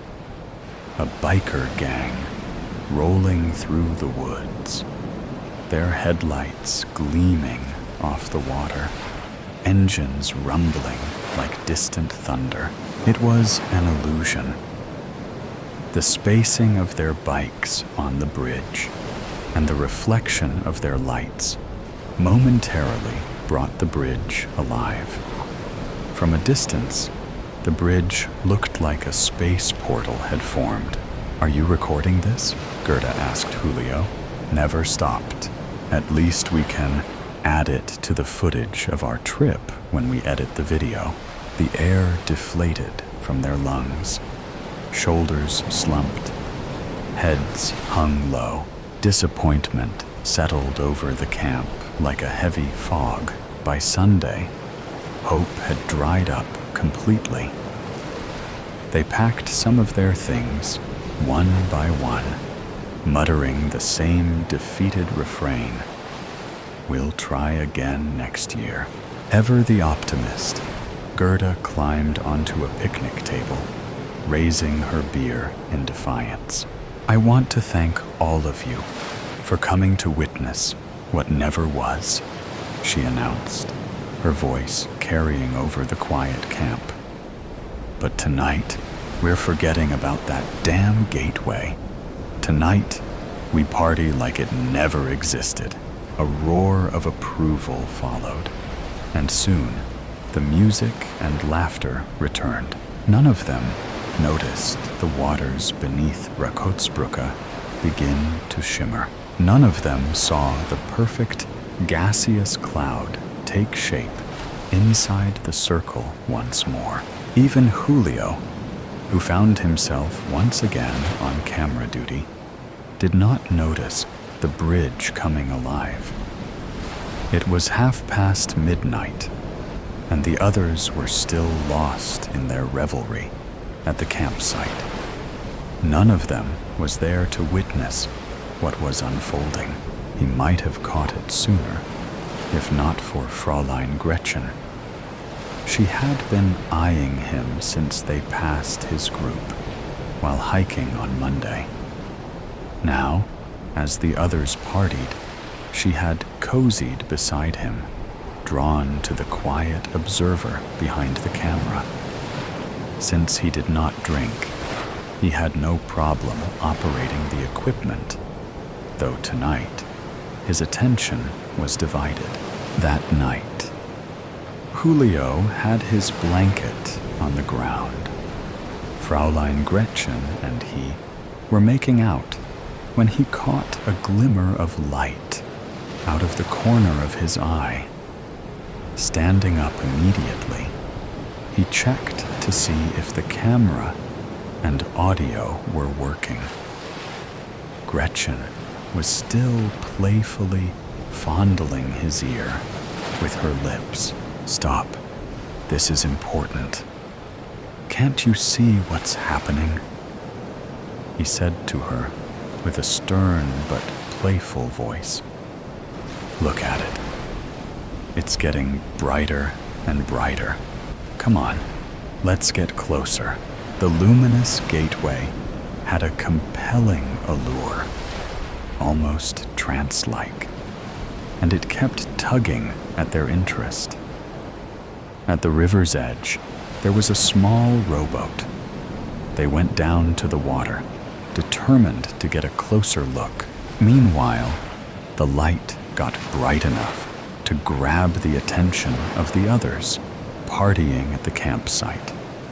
Hans was the first to notice the light. "Look, guys, the forest is beginning to light up. Must be responding to our partying," he said playfully. "No, I think it's the bridge," Gerda said as she took off, running toward Julio's location. The rest of the gang took off after her. There was no sign of Julio near the video equipment, and the forest glow was getting brighter and brighter. Gerda turned toward the bridge, her thoughts conflicting. She wanted her full attention to find Julio and not care about the bridge, yet the bridge was mesmerizing. Her heart was racing as the ominous light loomed large. "Julio! Julio!" the rest of the group yelled. The yells from her friends temporarily knocked her back to reality. She saw a small rowboat drift through the fog on the far side of the river. Her stomach clenched. That same boat was near them when they first set up the equipment on Monday, and it hadn't moved until now. "Guys, get over here!" Gerda's voice cut through the tense air. She was standing near the equipment. As they gathered around, she maneuvered the camera so everyone could see it. The camera began playback with the motorcycles, and they watched as the humming of the bikes slowly transformed the water. "Look at the water, guys. It appears to be vibrating. Would the sound waves have that big of an effect on the water?" Hans asked. "It must have," she replied as she zoomed in on the water. "When I go back and view the water, it is always completely calm. Something had to stir it." Gerda forwarded the camera to the moment the bridge came alive, and what they saw blew their minds. As they began watching, they heard a female voice. Stunned, Gerda rewound the tape, and sure enough, there was a flirtatious voice in the background. "Maybe Julio is at the nearest hotel?" A voice in the background whispered, drawing quiet snickers from the group. "Quiet!" Gerda snapped as they continued watching the video. Then they saw it. The gateway. "Look at the bridge! My God, it's real!" There's Julio and the girl," Hans pointed. They watched as the two made their way down the steep slope. Julio jumped in the boat first and turned to help Gretchen aboard. Freeing themselves from the riverbed, he slowly rowed toward the ominous, bright light, as if he were in a trance. Gretchen sat in front of him, leaning back on his chest, mesmerized by the gaseous light. They were approximately 30 yards from the gateway, and the recording stopped. "What? What happened?" Hans asked. "I don't know," Gerda replied. "No, this can't be happening," she shouted. She rewound the tape for a few seconds and played it back, but the same ending showed each time they watched. "Scheisse," Gerda exclaimed. "What do we do now? We have 2 people missing, and the tape shows us something, only up to the point where we think they have disappeared. What are we going to tell people?" "We tell the truth, Gerda. This is why we came here, to find the truth," Hans added. "But we don't have the truth. Only partial truths that add to the folklore. This tape will open up more questions than answers, and we will at the tail end of it, searching for more clues." Lynn, Gerda's best friend from London, walked over to her, put her hands on her shoulder, and turned her around so she could cry. Once Gerda's head hit her shoulder, she began to sob uncontrollably. Lynn knew the effect the events had on her. All the time and energy she put into this led to nothing but more questions.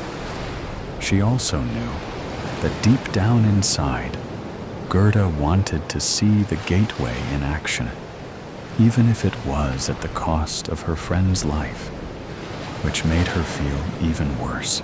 Lynn lifted her head. "Hey, don't worry.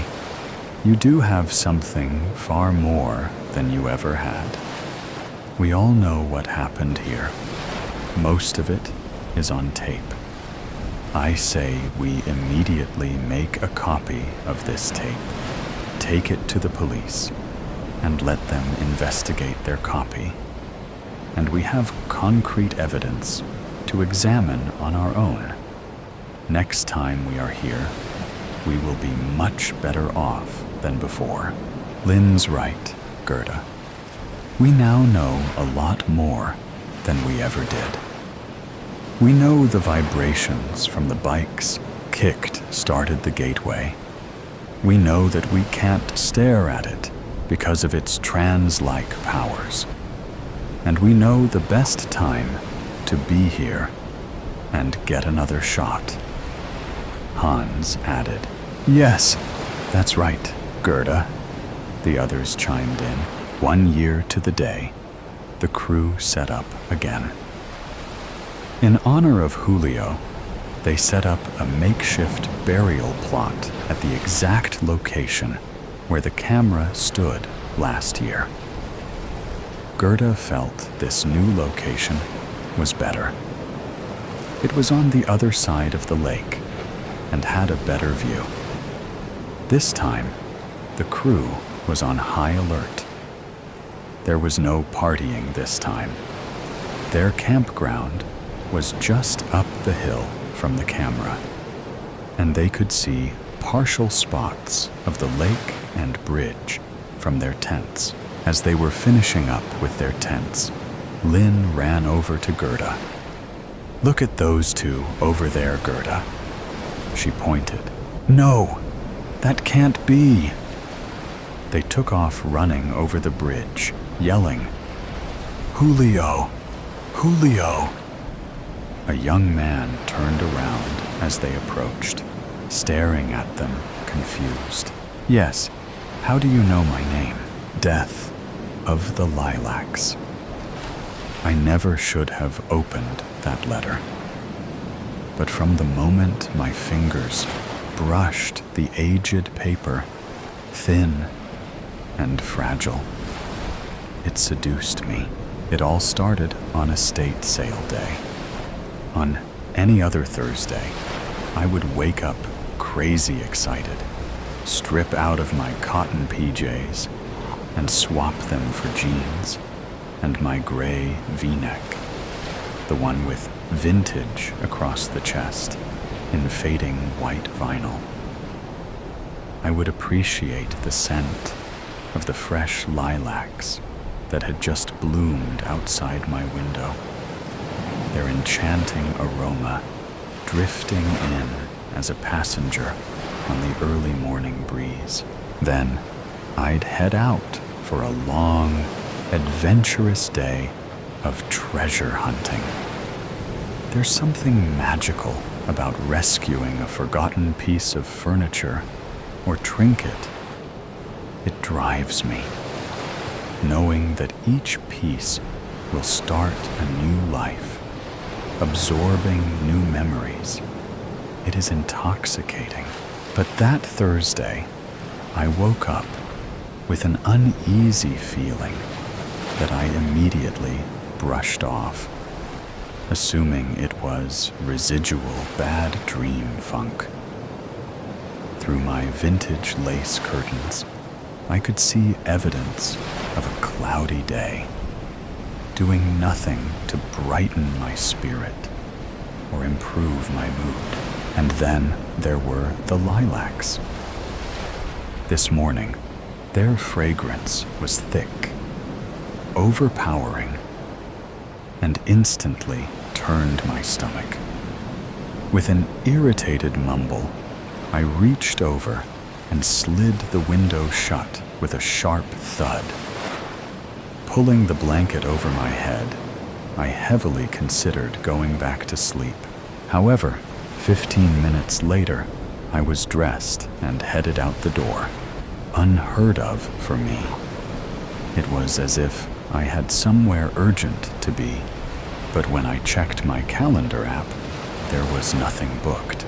As I locked the door behind me, the heavy scent of the lilacs filled the air, overbearing and inescapable. They had sprung up from out of nowhere just a few weeks ago, their soft purple and white blossoms spilling over the wooden railing of my front porch. At first, I welcomed them, admired them, but now they felt invasive, their presence needling at my already fraying mood. I had been at the first sale of the day for about half an hour, and it seemed like a bust. After wandering from room to room, sifting through boxes and stacked containers of someone else's memories, I was just about ready to head to the next stop on my Google Maps list. As I stepped into the kitchen, I suddenly lost my balance and grabbed the long slab of butcher block countertop to steady myself. Instantly, my senses were overwhelmed. Years of long-forgotten Sunday morning breakfasts, afternoon bread proofs, and late-night Christmas cookie bakes. The heavy scent of bacon and coffee made me dizzy and hungry at the same time. I heard a child laughing and turned to see a little girl hiding her giggles behind a cupped hand as she pointed at Tom, chasing Jerry across the flickering screen of an old tube TV. Then a scream rang out, sharp and raw, echoing into my soul, almost as if it came from within. As I released my grip on the countertop, I spun around to see what had happened. Instantly, everything changed. The warm scents of breakfast were gone. The little girl, gone. The TV wasn't even plugged in, its frayed cord hanging eerily off to the side. It was just the humdrum sound of a normal estate sale, with people milling about and haggling the cashier with lower price offers. I just stood still, trying to breathe and make sense of what had just happened before I could grasp any ounce of stability.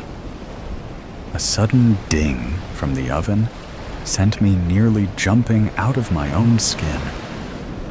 I bolted past the cashier and straight for the front door. "Edith," I stopped. My feet, my heart, and my breath. Everything just stopped.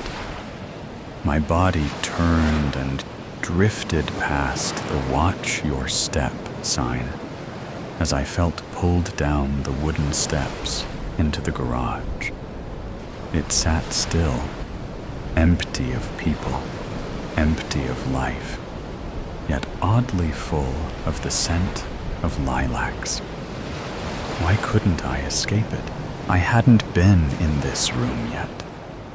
I had peeked inside earlier, but it seemed full of things I usually ignored.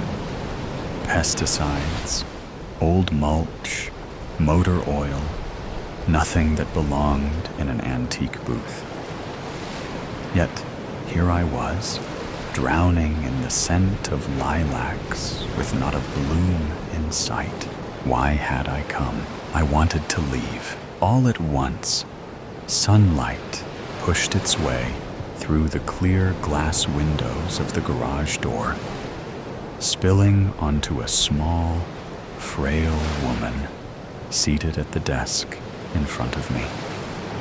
The same desk that, just seconds before, had been buried beneath years of dust and piled high with empty boxes. An old ladder leaning against one side. All of that was gone now, and I could smell breakfast again. "Edith, I work all day to put food on this table. You think it's gonna cook itself?"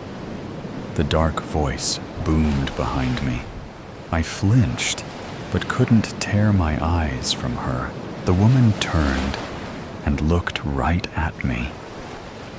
And then, after just a second of recognition, right through me, she turned back to the desk and in a swift, almost frantic motion, shoved a piece of paper into an envelope. I heard her whispering something, but the words were too soft to make out. "Damn it, woman, where are you?" came the voice from the top of the stairs. My instinct was to spin around, to see him, but my eyes stayed fixed on Edith. She was facing me now, her gaze moving down the staircase as he came down. "You know better than to keep me waiting," he said, his words rolling down the back of my neck like sap oozing from a wounded sweet gum tree. I resisted the urge to wipe it away. Edith slid her trembling hands into her apron. Her gray eyes hovered just above my head, steady in his direction. Slowly, her shoulders curled back, pushing her tiny frame to stand tall. Her chin lifted just enough to prove her fortitude. But the slow rise and fall of her chest wasn't from resolve. It was control. Each breath measured to contain her emotions. "Yes, I'm sorry. I should have been more mindful of your time. The bacon's on now. I'll have breakfast ready in just a few minutes." I could feel his heat standing uncomfortably close behind me. The hair on the back of my neck lifted with each of his heavy breaths. as he considered his reply. Finally, he muttered, "You'd better." The sound of his heavy boots grew lighter as he moved toward the stairs. Her eyes were back on me, not through me. She stood still for a moment, as if thinking something through. Then, as if she had made her decision, she turned toward the desk and opened the top left drawer. She looked at me again, then down at the drawer. I followed her gaze. With a careful hand, she slid the bottom of the drawer back, pulled the envelope from her apron pocket, placed it in the hollow space, and closed the drawer. Her gaze shifted to me once more, her eyes trying to tell me a story, calling my name. Her mouth opened, her expression full of apology, but no words came. As she took a step forward, the sunlight caught the iridescent trail of a single tear that had run down her cheek. My heart hurt for her. All at once, she was gone. The sun had vanished. The windows on the garage door had been painted over years ago. The acrid smell of gasoline, oil, and pesticides flooding my nose once again. I gasped and wiped my face, realizing that I, too, had tears streaming down my cheeks. I took a few steps toward the desk, my eyes locked on the drawer. My pulse quickened as I reached out to pull it open. "Miss, do you need help?" came a tiny voice from the top of the stairs. I jumped and screamed. Then she screamed. With our hands over our chests, we both burst into laughter. "I am so sorry, doll. I didn't mean to startle you. It's totally okay. I was in my own world." I took a deep, slow breath, in and out. "Actually, yes, I would like some help. I'm interested in this desk, but I don't see a price on it," I said, pointing to the spot where the woman had just been sitting. "Oh, that old thing is junk, honey. One of the drawers is stuck, and it's missing a leg." She turned to head back through the door. I looked at the desk, then back at her. "All the same, I'd love to take it off your hands. Would you take 20 for it?" She stopped and turned around. Her expression shifted. I could see the dollar signs in her eyes and a slight hint of a smirk on her lips. Then, just as quickly, it changed again to a look of faux concern. "Well, that did belong to the homeowner, and I am trying to get the family top dollar. I couldn't possibly let it go for $20, but I imagine they'd be okay with 50. Does that work for you? $20 is usually my price point for old furniture. $20 and little to no damage, other than age. But she was asking 50, and it would need extensive repairs. Not that I was buying it for resale anyway. Honestly, I felt like I was out of mind when I agreed. But the next thing out of my mouth was, "Sure, 50 is great. Can I have someone pick it up in an hour?" Well now, that would be lovely. The edges of the woman's mouth curled into a slow, knowing grin, full of satisfaction, like a cat licking cream from its whiskers.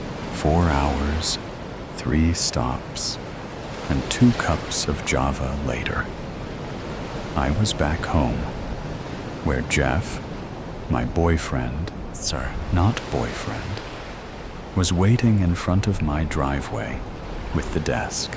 Sadie, what were you thinking? This is a piece of junk. Please tell me you got it for free? He grumbled as I slid out of my Jeep. He leaned against the bed of his truck, arms folded, looking cute, but not happy. Oh, come on. You can see it has great bones, I said, resting my hand on the side of his face as I stood on my tiptoes and gave him a light kiss. He looked into my eyes, sighed, and wrapped his arms around me. You owe me. I smiled. Okay, where do you want this thing? Back porch, please.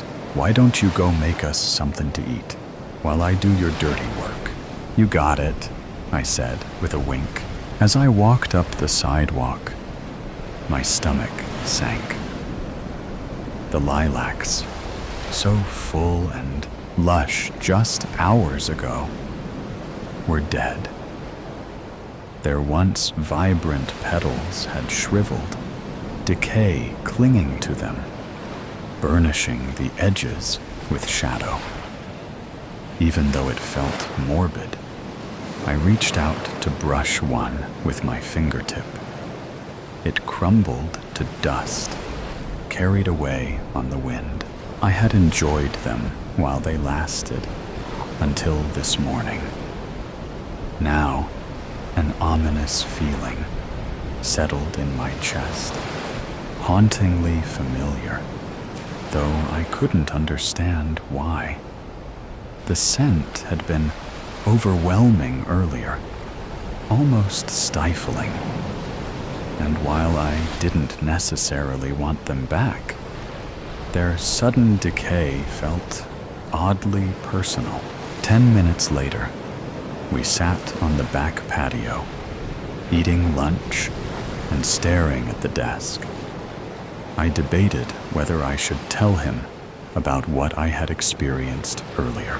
We had been seeing each other for about 6 months, and things were going mostly okay.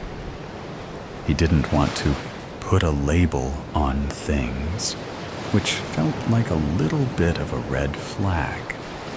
But I wanted to see where things went a little longer. He had some great qualities. Only time would tell if they outweighed the rest. I really did want things to progress between us. And they say communication is key. So I decided to tell him.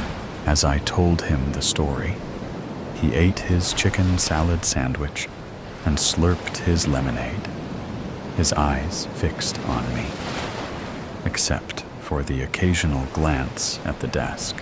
When my story was over, he wiped his mouth with one of my daisy-covered napkins, downed the rest of his lemonade, and said, "Well then, let's get this drawer open." He made quick work of the stuck drawer, and after searching for only a second, found the notch that slid back the false bottom. I couldn't believe it. The false bottom alone was a stretch, but seeing the letter sitting there in real life, insane. I reached into the drawer and picked up the envelope, my hands trembling, just as Edith's had, but for different reasons. The paper was aged, its edges rough and slightly brittle. I turned it over, lifted the flap, and slowly pulled out the lilac-colored paper, careful not to damage it. Hauntingly beautiful. It was clearly handmade, bits of lilac petals pressed between its uneven fibers. Should I open it? I glanced at Jeff. He shrugged. That's up to you. I wasn't sure. Edith's eyes had been haunted, and while part of me felt like I was meant to open the letter, another part couldn't shake the sadness in her eyes. It lingered, heavy and unsettling. Still, something pulled at me, urging me to open it. Before I even realized what I was doing, I unfolded the letter, top first, then bottom. One single line stretched across the middle of the page. I wanted to warn you. I was trapped. I am sorry. I read the line again. A wave of dizziness washed over me. I could smell bacon. The room was spinning. My stomach was sick. Somewhere in the distance, Jeff was calling my name, but it was faint, muffled. The air was thick, damp and dank, clinging to my skin like old mildewed laundry, left to long in the wash. I couldn't breathe. I closed my eyes and tried to remember my breathing techniques. In for 5, hold for 4, out for 7. Or was it 8? Damn it. But my slow, deep breaths came out rattled. Reaching for the chair, I sank into it, resting my elbows on the table and my head in my hands. If I could just get my thoughts together. All at once, visions of an entire lifetime slammed into me. Emotions crashed through me, too many to name. I felt joy, then sadness, heard laughter, then a baby's first cry. My baby's first cry? But everything was coated in darkness. I opened my eyes. The lilac-colored paper lay on the desk in front of me, blank. My hand involuntarily moved, picking up a pen from nowhere. My breath was stuck in my throat, as in horror, I watched myself write. I tried to warn you. I was trapped. I am sorry. Sadie, I work all day to put food on this table. You think it's gonna cook itself? Jeff's voice thundered from the top of the staircase, just beyond the door leading into the house. My stomach dropped as a wave of realization hit me so hard I would have fallen if I weren't already sitting. I turned to face the young girl behind me. I already knew she'd be there. My eyes met hers, and I only knew of one way out. With trembling hands and a heart heavy with guilt, I hurriedly stuffed the letter into the envelope. A single tear slipped down my cheek as I whispered, I never should have opened that letter. In the name of the park, they say you never really know what someone is like. Not truly. Life has a funny way of showing you. Coincidences, they call them. Those little twists of fate that seem too good to be true. Like how, just as the park started filling up with the wrong kinds of people, they all began to disappear, one by one. Strange, isn't it? I've lived here for decades, in this little house with its flower boxes and its white shutters, watching the seasons change, watching the people come and go at the park across the street. For so long, The park was perfect. Flowers bloomed each spring, and the trees provided shade for the frolicking that took place under them. The good people were always there, the ones who respected it. There was Mrs. Calloway, who had walked her poodle, Franz, at the same time every morning for 20 years.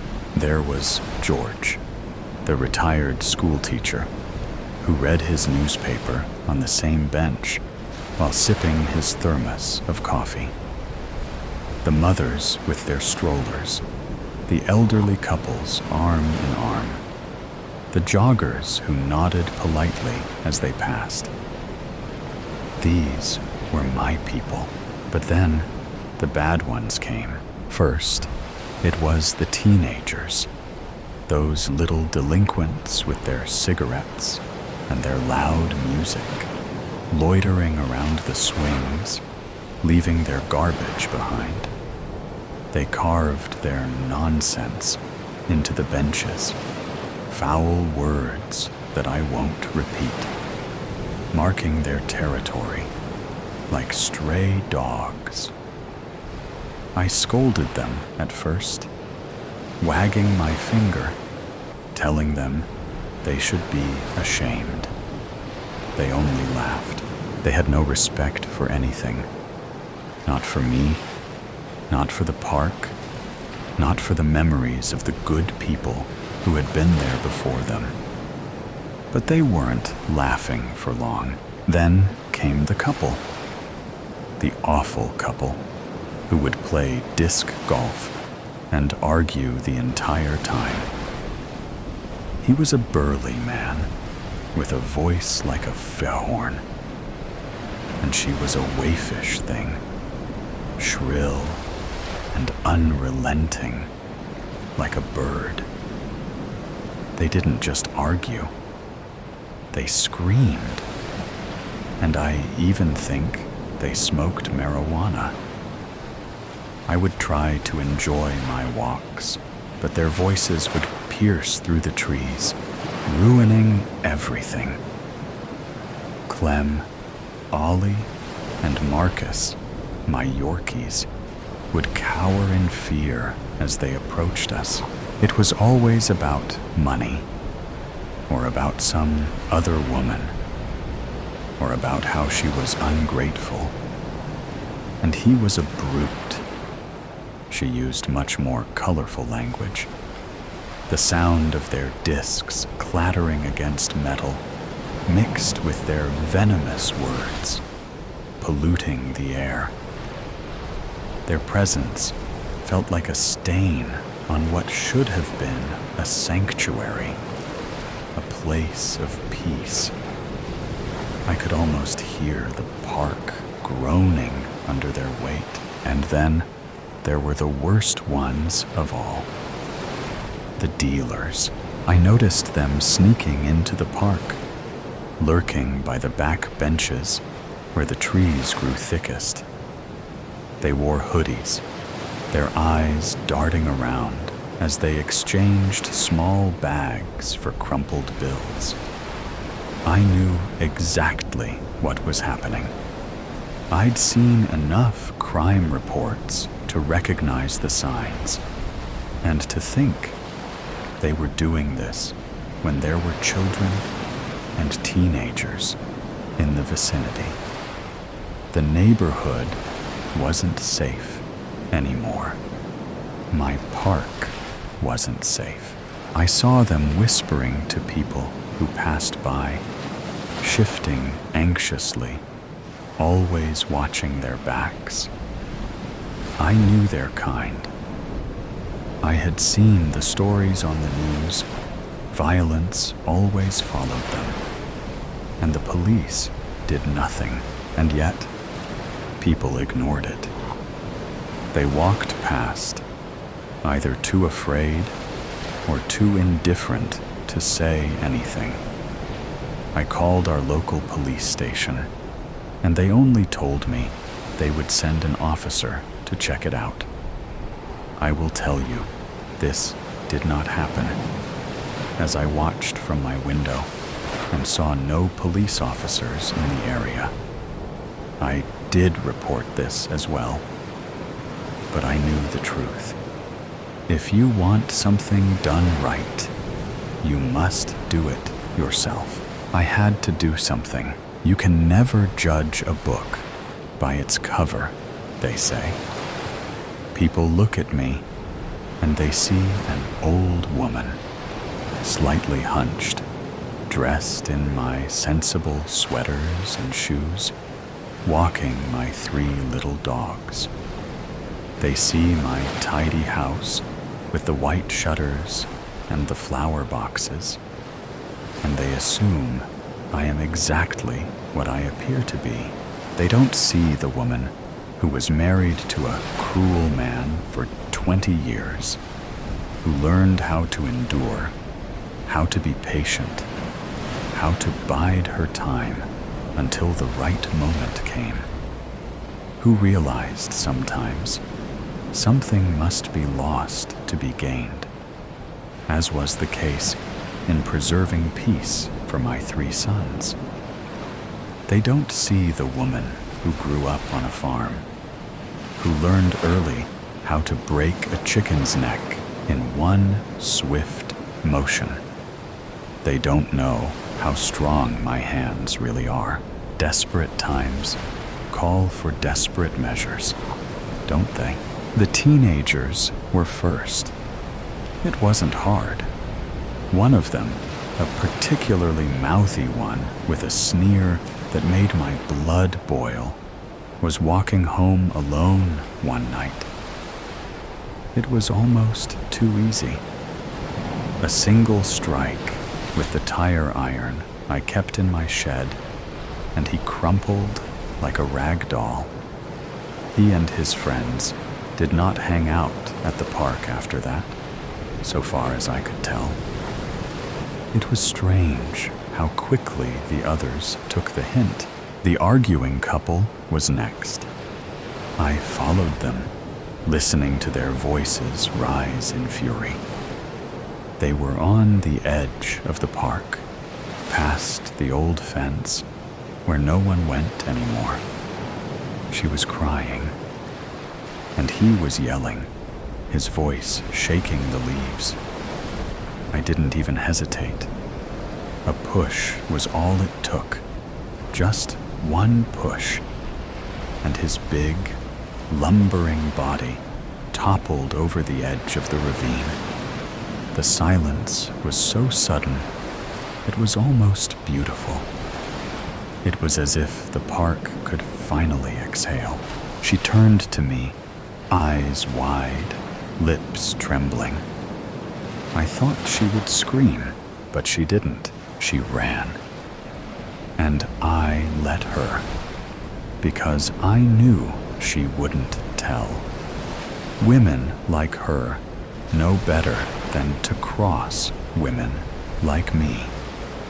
And maybe she will use this second chance to make some better life choices. The dealers were harder. They moved in groups, cautious, always looking over their shoulders. But people like them, they get greedy. They trust the wrong people. One by one, they fell. Each disappearance, a small victory. The police didn't even look into it too hard. Junkies, they called them. No big loss. I made sure they disappeared quietly. A little patience, a little careful planning. No one questioned it. You wouldn't suspect I could even be capable of these deeds. The park is quiet now. The good people have returned, along with the lilac blooms and the koi fish in the pond. Mrs. Calloway walks Franz without fear. George reads his paper in peace. The mothers push their strollers without looking over their shoulders. Their babies have grown and play freely on the park equipment without having to read rubbish. Soon, a new batch of these little lambs will be springing about. The joggers smile again. It's so nice that the park has cleaned up, they say. Feels safe again. Isn't it amazing that all those rough types just stopped coming here? I wonder what happened, Mrs. Calloway mentioned yesterday, as we paused to dispose of our dog droppings before exiting the park. I smile back, but then, just as we step onto the sidewalk, I notice something. A new teenager sitting on the swings, head down, hoodie pulled tight, just sitting, watching. I grip the leash in my hands, my knuckles whitening, because it is safe, and I intend to keep it that way. Echoes in the dark. Michelle Byers woke to the hum of the oxygen machine and the sterile white glow of hospital lights. She had survived the crash. Her husband, Daniel, had not. They told her she had been unconscious for days, and in those days, the world had stolen her sense of normalcy. Recovery was grueling. Her body ached, but her mind suffered more. The doctors diagnosed her with narcolepsy, an after effect of the trauma. She struggled to distinguish wakefulness from the strange visions that plagued her, but nothing prepared her for what came next. Chapter 1. Fractured Pieces. The house felt empty without Daniel. Michelle moved through the rooms like a ghost herself, touching the furniture, the framed photographs, the tiny details of a life that had once been whole. Every object felt sacred, preserved in time, but also hollow without him. Then the strange things began happening. The first time, she thought she was imagining it. She walked into the kitchen one morning to find Daniel's favorite coffee mug on the counter. It wasn't just there. It was filled exactly as he would have made it. 3 sugars, 2 splashes of cream. She froze. Her breath came in quick, shallow bursts. She reached out with a trembling hand and touched the ceramic. It was warm. Did I do this? She whispered to herself. She had no recollection of making the coffee. She dumped it in the sink, trying to push away the nagging thought clawing at the back of her mind. That night, she checked Daniel's drawer, the one where she had placed his watch, his wedding ring, his last belongings. The watch was gone. She searched frantically.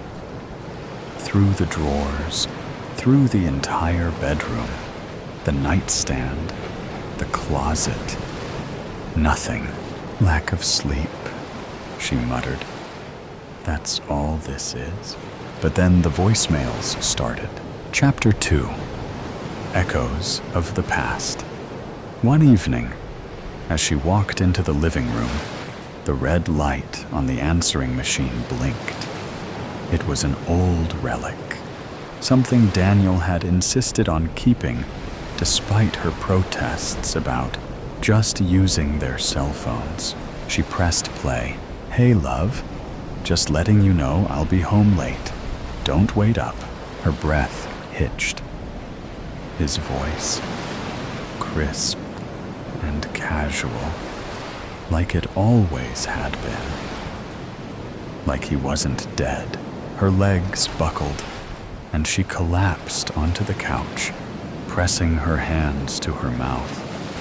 She checked the timestamp. The message had been left yesterday. She deleted it. An error it had to be, but it happened again and again, every few nights. The same message, with slightly different wording. Sometimes it was just a simple, "Love you, see you soon."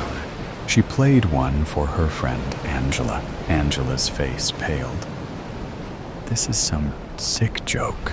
I swear, I'm not making this up." Angela reached for her hand. "Michelle, this isn't healthy.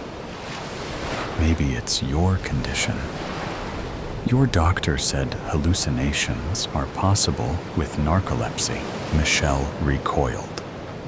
"You think I'm imagining this?" Angela hesitated. "I think grief can do strange things. And you haven't been sleeping." Michelle didn't argue. What was there to say? She made an appointment with her doctor, who prescribed sleeping pills to help regulate her sleep cycles. Chapter 3. The Stranger in the Coffee Shop. For weeks, the house was quiet.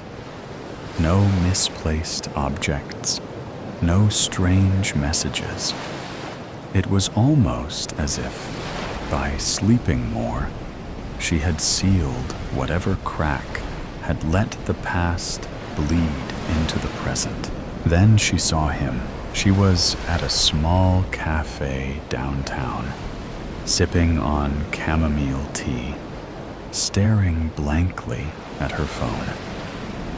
It was an overcast afternoon, a steady drizzle coating the streets outside in shimmering gray. The bell over the door jingled, and a figure stepped inside. Her breath stopped in her throat. Daniel, sitting at a table near the window, laughing, his eyes crinkling in that way they always had. A woman sat across from him, stirring her coffee. Michelle's heart pounded as she stood, nearly knocking over her cup. She stumbled toward the door, her vision tunneling. Outside, the streets were a mess of honking cars, sloshing tires, and blurred figures. She tried to cross, barely noticing the screech of brakes and a driver shouting at her as she nearly stepped in front of a cab. By the time she made it to the other side, Daniel was gone. She pressed her hands to the cafe window, her breath fogging up the glass. No, no, no, no. Her hands shook as she pulled out her phone and called Angela. "He's alive," she gasped. "Angela, I swear to God, I just saw him." Angela's voice was strained. "Michelle, that's impossible. I saw him," she screamed, drawing the attention of pedestrians. She turned, scanning the street wildly. No sign of him. Chapter 4. The Cracks in Reality. When she got home, the silence of the house felt like it was pressing down on her. She sat on the couch, her hands gripping her knees. Had she really seen Daniel? Was she losing her grip on reality? As exhaustion pulled at her, she drifted into a restless sleep. And then a sound, footsteps, familiar, slow. Moving toward the bedroom, her heart pounded as she forced herself up. The house was dark, the air thick with something unspoken. She crept toward the bedroom, every step feeling heavier than the last. She pushed open the door. Nothing. Her breath came in ragged gobs. She turned on the light. The room was empty. Just her mind playing tricks again. She sat on the bed, tears burning her eyes. What's happening to me? Then her phone rang. She snatched it up, hands shaking. Mom? Honey? Her mother's voice was soft. I just wanted to check on you. I'm not okay, Michelle whispered. Mom, I saw him. I saw Daniel. Her mother hesitated. Michelle, you know we talked about this before.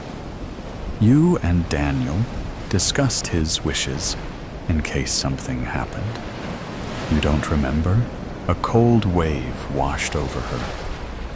No, we never had that conversation. Her mother sighed.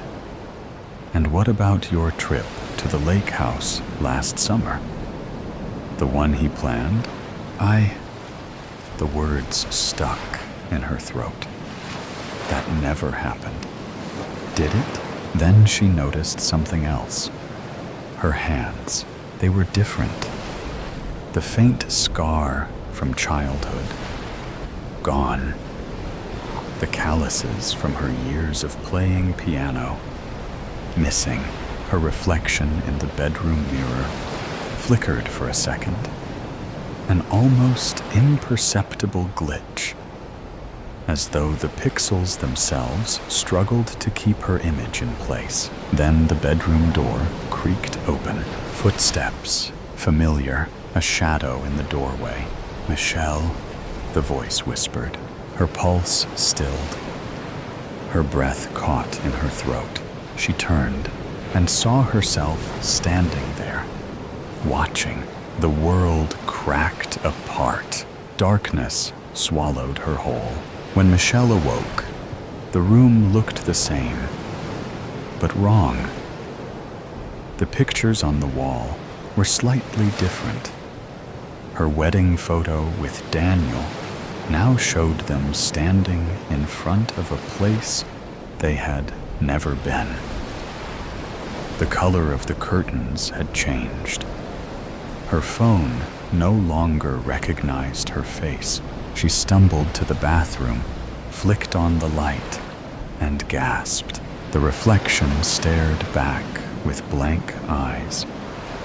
Her face, similar, yet unfamiliar.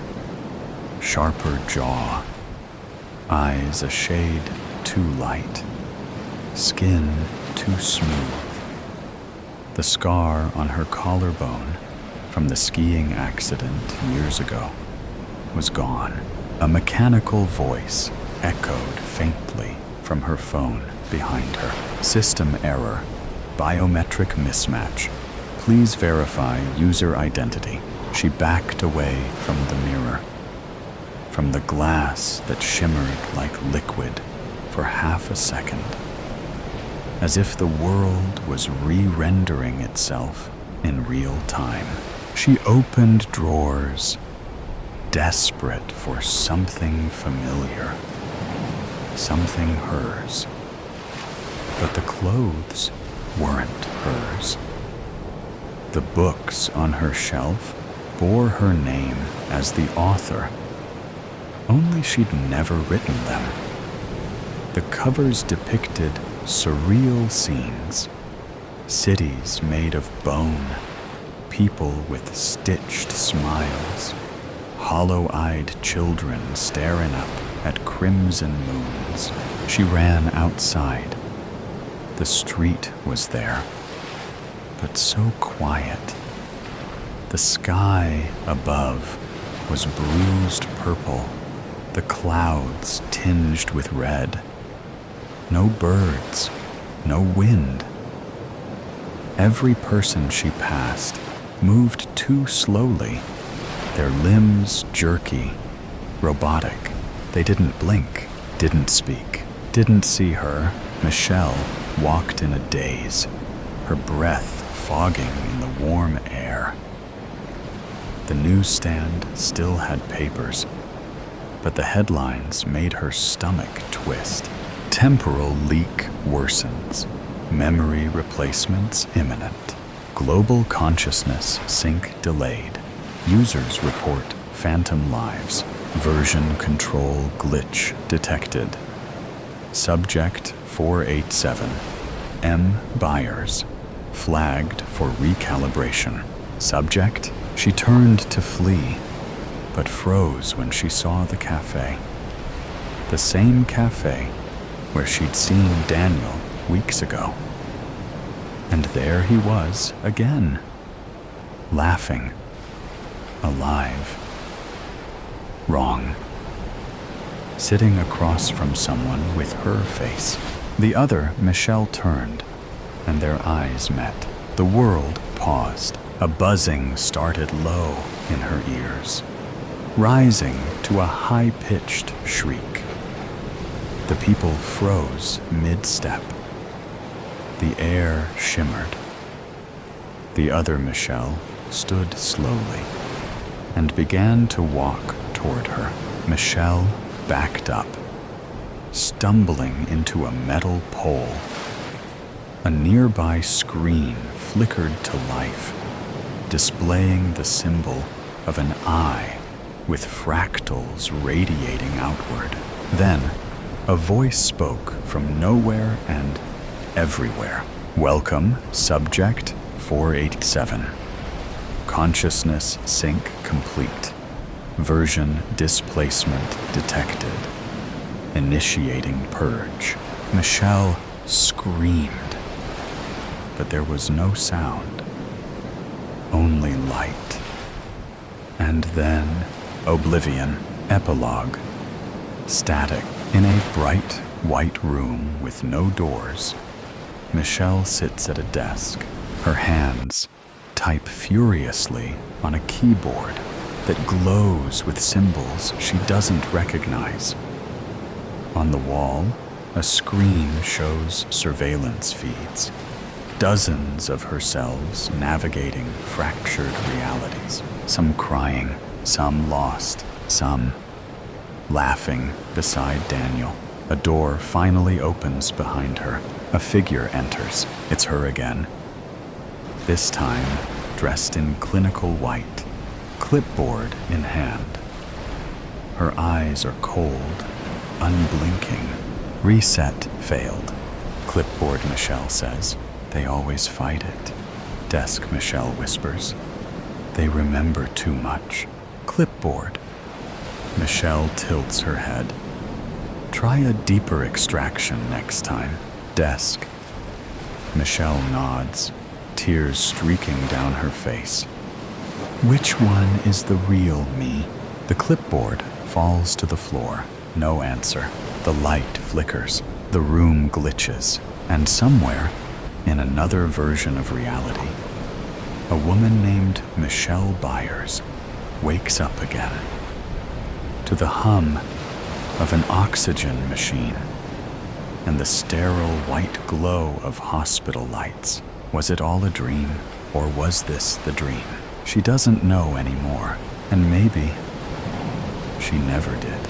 Lucid Dr. Mira Santos aligns her pen at a precise 90-degree angle to her notepad, then adjusts it to 89.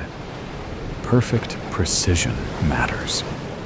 Her office presents an unbroken landscape of whites and grays, walls, furniture, even the spines of journals arranged by height on custom shelving. Her diplomas hang at measured intervals. Harvard Medical School, Johns Hopkins Fellowship, Stanford Neuropsychiatry. I keep having these dreams where pieces of myself are missing, Jamie Whitcomb explains, voice carrying an unsettling familiarity Mira can't place. Like someone tore pages from my story. She observes his hands as they animate his words. Index finger extended, thumb perpendicular. a gesture triggering a microsecond of déjà vu that she immediately classifies. Transient memory phenomenon. No clinical significance.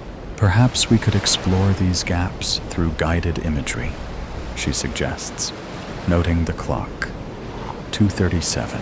I think my unconscious is getting tired of being ignored, Jamie says, meeting her eyes with unexpected directness. His fingers tap against his knee. Tap, tap, pause, tap. A rhythm that seems momentarily significant, then doesn't. You wrote something about this, actually. How the mind creates increasingly dramatic interventions when we persist in avoidance. Your work on trauma compartmentalization changed how I understand myself. Mira's hand pauses. Few patients research their therapists so thoroughly. She glances down and notices a blue smudge on her thumb that wasn't there moments ago. When not directly observed, it seems to shift slightly, like water finding its level. After Jamie leaves, she documents.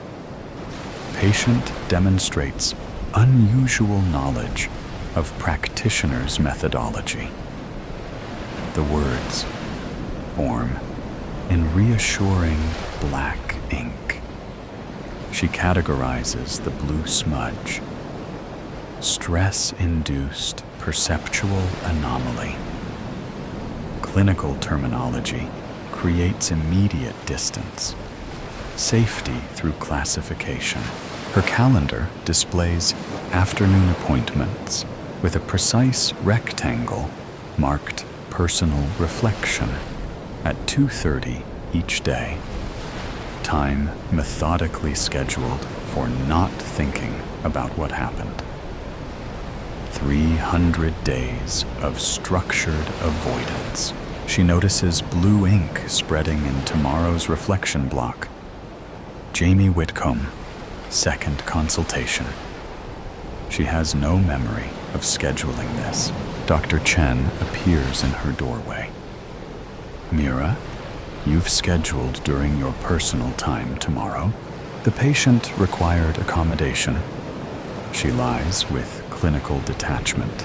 You haven't adjusted that time block in almost a year, he observes, eyes lingering on her hand, where the blue smudge seems to pulse with her heartbeat.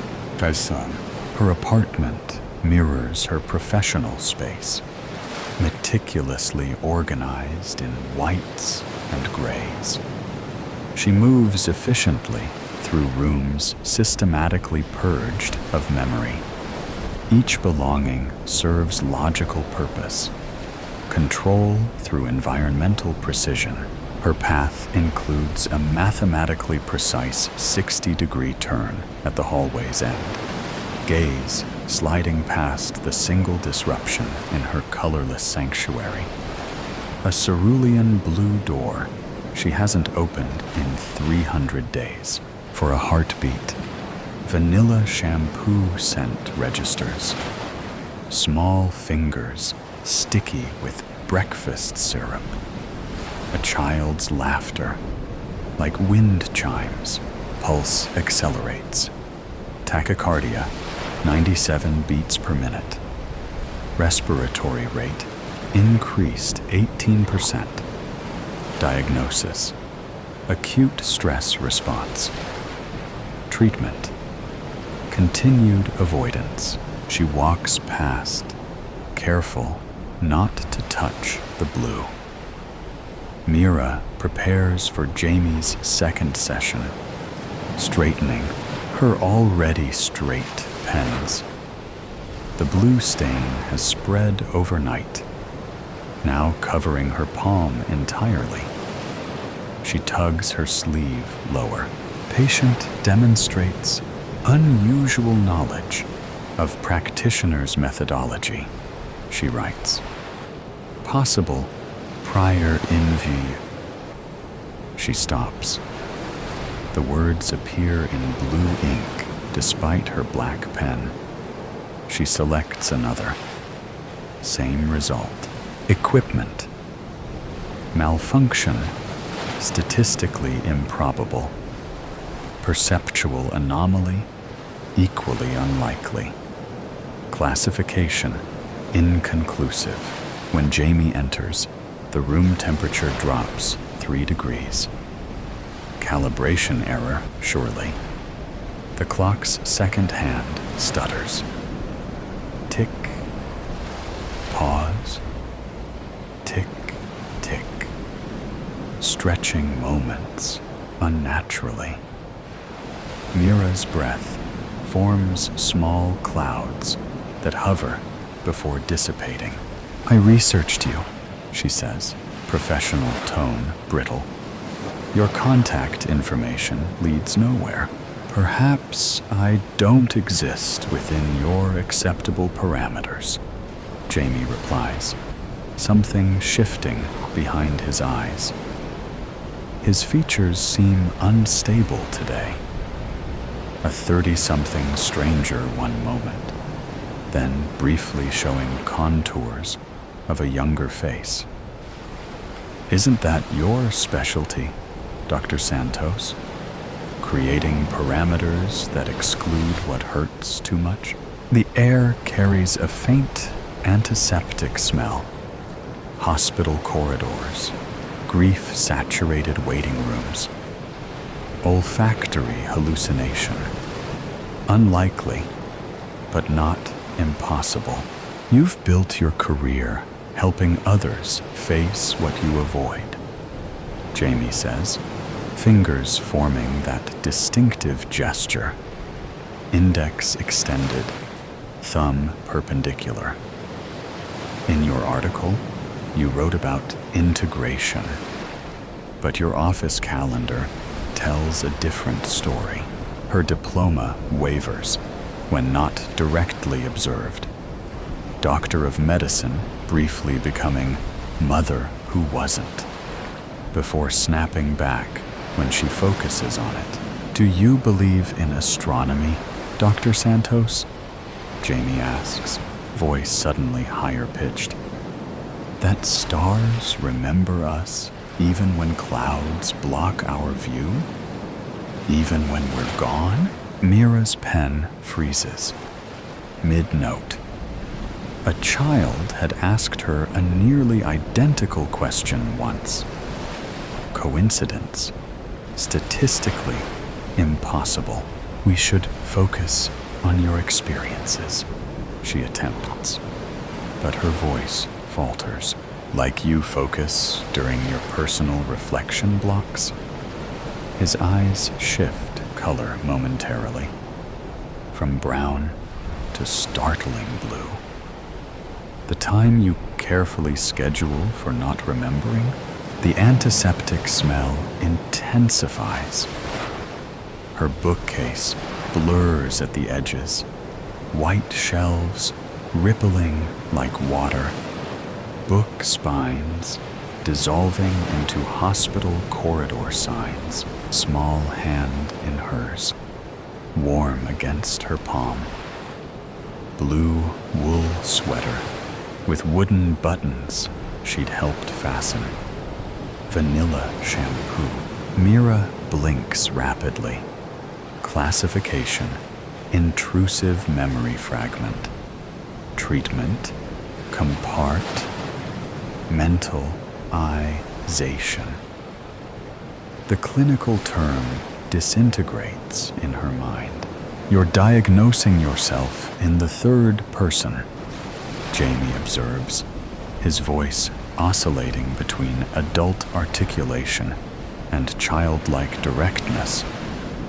Does Harvard teach doctors to hide inside words when feelings get too big? The pen in her hand turns liquid, blue ink flowing across her fingers in tiny rivulets that form star-like patterns on her skin. When Jamie leaves, Or did he simply fade? Mira attempts to reorient. She aligns her pen perpendicular to her notepad, but blue ink pools beneath it, refusing containment. Dr. Chen enters without knocking. The room temperature normalizes instantly, but blue stains remain across her notes, her desk, her hands. The Wilkins consultation, he says with unusual directness. They've requested another therapist. Said you seemed elsewhere. I maintained appropriate clinical distance, she recites. Like you maintain distance from the children's ward? His tone softens. 300 days, Mira. I saw you outside the memorial wall yesterday. He studies her, colleague and friend, visibly conflicted. Remember Elliot at the fundraiser concert? That Chopin nocturne we practiced for weeks? Him turning pages with that perfect timing? Chen's fingers mimic playing piano keys. When I asked how he knew exactly when, he said, "The music tells me," Mira finishes, throat constricting. It gets ready to need more space. Chen places a blue folder on her desk. You told Phillips to compartmentalize grief. That's not what you taught before. The patient demonstrated. The patient was mirroring your strategy. Chen interrupts gently. Look at your hands. The blue has spread past her wrists, pulsing with her heartbeat. That night, the blue door PULSES with its own tutha. Mira arrives for Jamie's third session to find him already seated. Today, he wears a blue sweater with wooden buttons instead of his usual suit. Her office temperature has dropped 10 degrees overnight. Facility malfunction, she mutters, but her breath forms dense clouds. The second hand on her wall clock stutters. Tick, tick, stop, backward tick, then freezes at precisely 2:37. Your calendar has transformed, Jamie observes. Blue ink has spread across her appointment book, forming distinct patterns. The Big Dipper, Orion, constellations she once traced on a bedroom ceiling. Irregularity in the ink compu. The words disintegrate before she can complete them. Her diagnostic vocabulary suddenly foreign.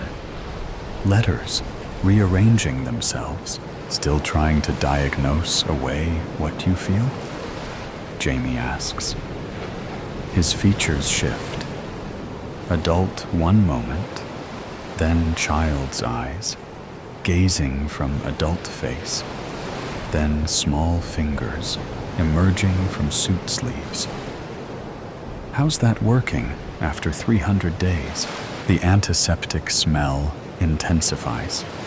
Hospital-grade disinfectant, coffee from a nurse's station, vending machine cookies. Her cream walls ripple. Hospital corridor, green bleeding through, like watercolors on wet paper. Patient exhibits acute dissoc.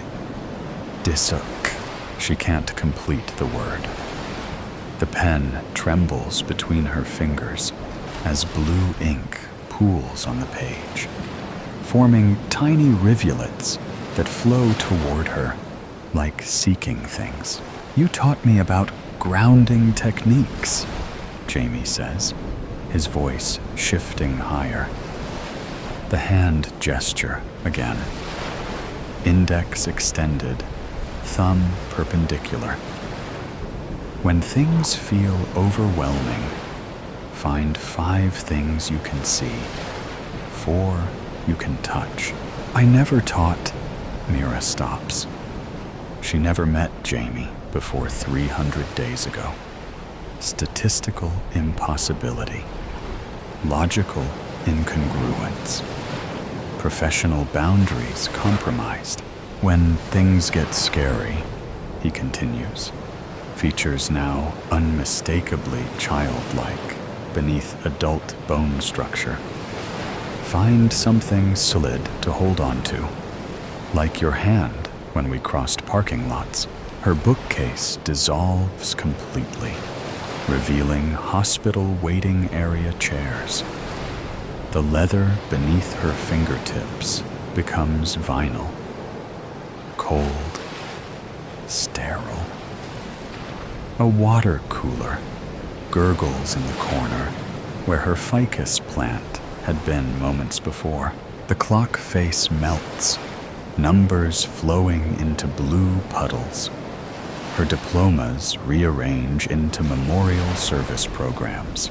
This represents functional. Clinical terminology evaporates mid-thought. Her desk transforms into the hospital admitting counter, where she'd stood precisely 300 days ago, still hiding inside Harvard vocabulary. Jamie's adult clothing now hangs from a child's frame. Blue sweater with sleeves rolled 6 times, pants puddling around small sneakers. Elliot's face now fully visible, only his eyes retaining adult knowledge. Does categorizing grief really make it go away? VANILLASHAPOO. Apple detangler. Chocolate milk breath. This isn't pos. Her hands convulse, sending her pen spinning across the floor. This cannot. The pen bleeds blue across linoleum, spreading toward her in tributary patterns that form exact replicas of the constellation drawings from Elliot's bedroom ceiling. Rain hammers against glass.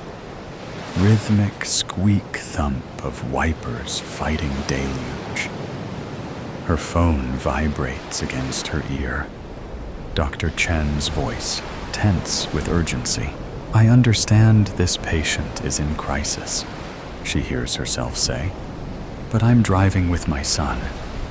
Can I call you back in 5? Mommy? Elliot's voice from the back seat. Do stars remember us, even when we don't remember to look at them? A question deserving thoughtful response. Philosophical inquiry from a 5-year-old mind.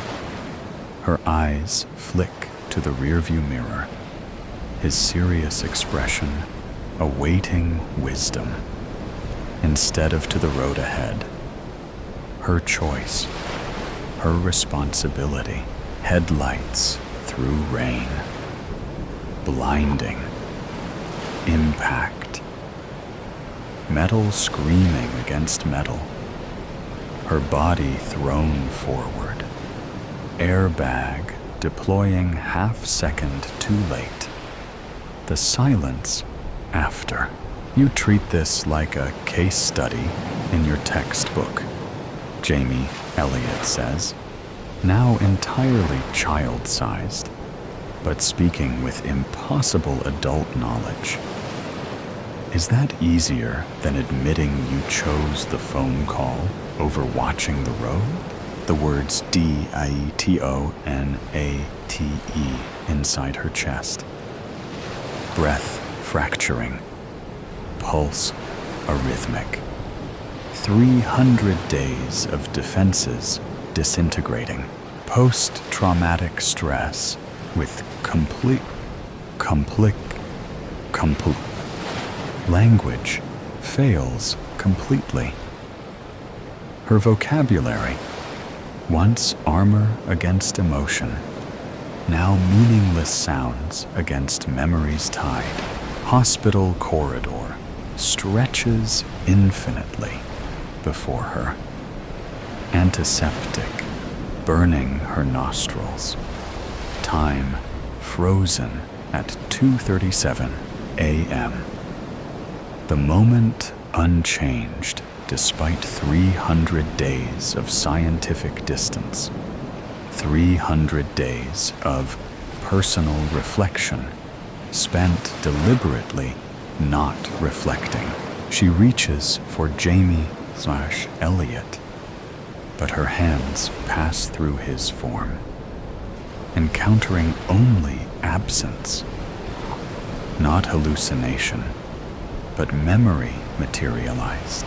I wasn't. The truth rises like floodwater, threatening to drown her. Clinical terminology evaporating. Harvard training useless against grief's undertow. I wasn't paying attention when it mattered most. Her hands shake uncontrollably. Blue ink flows across the floor, spreading from her pen, her notepad, her appointment book, all the places she's documented others' pain while refusing to acknowledge her own. My entire career, she whispers, helping others face what I couldn't bear to see. Mira finds herself kneeling on cold hospital tiles, forehead against sterile floor, professional identity dissolving in tears, suppressed for 300 days. I chose the phone call over watching the road. She confesses to emptiness, to absence, to irreversible consequence. The hospital corridor wavers, then dissolves. She's back in her office, familiar space rendered foreign by truth. Blue ink surrounds her, no longer threatening, but awaiting direction. Her diplomas, once sources of pride, now seem incomplete chapters in a larger story. She drives home through rain, no longer calculating statistical probabilities of hydroplaning, but feeling water against glass. Her clinical detachment, once armor, now recognized as barrier. Her hands on the steering wheel remember another rainy night, another drive, different outcome, same hands. Her apartment, meticulously controlled in whites and grays, appears through shifted perception. Not ordered, but empty. Not peaceful, but silent. 300 days of creating space that demanded nothing, remembered nothing, reflected nothing back to her. The hallway stretches before her. No more precise 60-degree turn. No more transient memory phenomenon diagnosis when vanilla scent registers. Tonight, she walks deliberately toward what she's avoided. The blue door pulses with its own heartbeat. Gentle rhythm, both inviting and terrifying. Blue light seeps beneath, casting underwater reflections across the floor. Her pulse accelerates. Tachycardia, 97 beats per minute. Old diagnostic habit. Same physical response. New understanding. She places her palm against the wood. warm, alive. An answering pressure, as if something, someone, presses back from beyond. "I'm choosing to remember," she whispers, voice breaking, and turns the knob.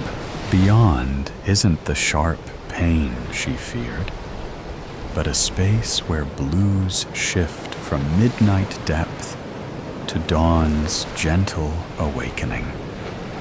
Stars hang suspended, constellations from a ceiling painted on a Saturday afternoon with small hands guiding hers. Not distant points, but presences casting soft illumination. The air carries forgotten scents: vanilla shampoo, apple detangler, chocolate milk. Before bedtime, piano notes drift through blue. Chopin Nocturne, 4 hands at different octaves. Laughter when they missed transitions. Elliot sits cross-legged beneath Draco, his favorite constellation, because dragons should get to live in the sky too. He wears the blue sweater with wooden buttons she'd helped him fasten that morning. When he looks up, his eyes hold both childlike wonder and impossible understanding. "You finally came," he says simply. "I was afraid," she answers, professional terminology inadequate for the ache in her chest. His small hand reaches for hers. Warm pressure, simultaneously present and preserved from before. "I've been here the whole time. I'm sorry," she tells him, words carrying 300 days of avoided grief. "I looked away when I should have been watching the road." He nods, serious expression, exactly as she'd seen in that final rear-view glance. "You were helping somebody who needed you. That's what doctors do." "Not more important than you," she whispers, voice raw. He considers this with child's directness. Maybe not more or less, just different. Like how we needed different sides of the piano bench to reach all the keys. She hadn't expected wisdom from loss, hadn't allowed possibility beyond absence. "Remember when I asked about stars?" he says, looking upward. "If they remember us when clouds come?" She nods, tears flowing without clinical categorization. "They do," he says with certainty. "Even when nobody's looking up, blue light pulses around them, not invading, but connecting. Stars above and blue beneath, creating space between memory and presence, where healing begins.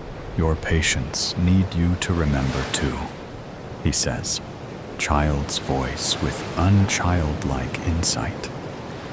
"Not just me, but what happened?" She nods, understanding forming from fractured pieces. Not compartmentalization, but integration. Not absence, but transformation. Not forgetting, but carrying forward. "I won't stop looking for you in the stars," she promises. His smile combines mischief with impossible wisdom. "Even when you forget, I'll remember. That's what stars do." When Mira awakens, dried tears trace her cheeks. Her office has transformed. Pearl gray walls now carry blue undertones that shift with changing light. Harvard credentials hang beside a child's drawing of constellations labeled "Me and Mommy's Star Map." The clock runs smoothly past 2:37, that moment acknowledged rather than avoided. On her desk sits a fountain pen filled with blue ink. Her deliberate choice now, not mysterious manifestation. Beside it, her appointment book with integration practice, replacing the blocks formerly labeled personal reflection. Not scheduled avoidance, but purposeful remembering. The phone rings. Dr. Chen about an urgent patient crisis. 300 days ago, she would have answered immediately. Today, she notes the time, 5:27 p.m. Elliot's astronomy club meets in her memory at 5:30. "I'll call back in 20 minutes, she tells the receptionist. "I have an important appointment first." She allows herself to remember for exactly 3 minutes. Blue sweater, constellation maps, questions about stars, before returning to professional responsibilities with renewed presence. Later that week, a new patient sits across from her, describing familiar patterns. "After my daughter's accident, I created separate compartments," the woman explains, fingers tracing invisible boundaries on the armrest. Work Susan never mentions Emily. Mother Susan only exists on scheduled Sundays, when I permit myself to visit her room. Mira recognizes her former self in this careful division. 300 days ago, she would have praised this compartmentalization as adaptive coping. Standard protocol suggests emotional containment during grief responses. Mira pauses, feeling blue ink against her fingertips. She deliberately sets her manual aside. "Protocols have their place," she says, leaning forward slightly. "But they can't account for how grief rewrites our internal maps. Compartmentalizing doesn't actually protect us. It fragments us. Integration doesn't mean constant pain, but allowing memory to exist alongside present moment." The woman's eyes fill with tears. How? By acknowledging both your professional competence and your profound loss, not as separate identities, but as equally true aspects of who you are now. Later, Mira opens her own case file. She writes, "Subject demonstrates initial success in memory integration. Professional identity remains intact while accommodating emotional truth. Continued practice indicated." She pauses, then adds, "The stars remember us, even when we forget to look up." She signs the entry. Day 321. The blue ink catches light as it dries. Not the end of grief, but the beginning of carrying it differently. So today's story has come to an end. Or perhaps it never really ended. There are mysteries still there, questions still unanswered, and sometimes things that seem to only exist in stories can creep into reality in unexpected ways. Are you sure that when you turn off the sound, everything around you will still be normal as before? Or is there something watching you? Either way, always remember that these are just stories, or at least we want to believe that they are. If you like moments of suspense, tension, and breathlessness, don't forget to follow me so you don't miss the next stories. And next time, when you come back, make sure you are ready, because what awaits you may be even scarier than you thought. See you again if you still have the courage to continue listening.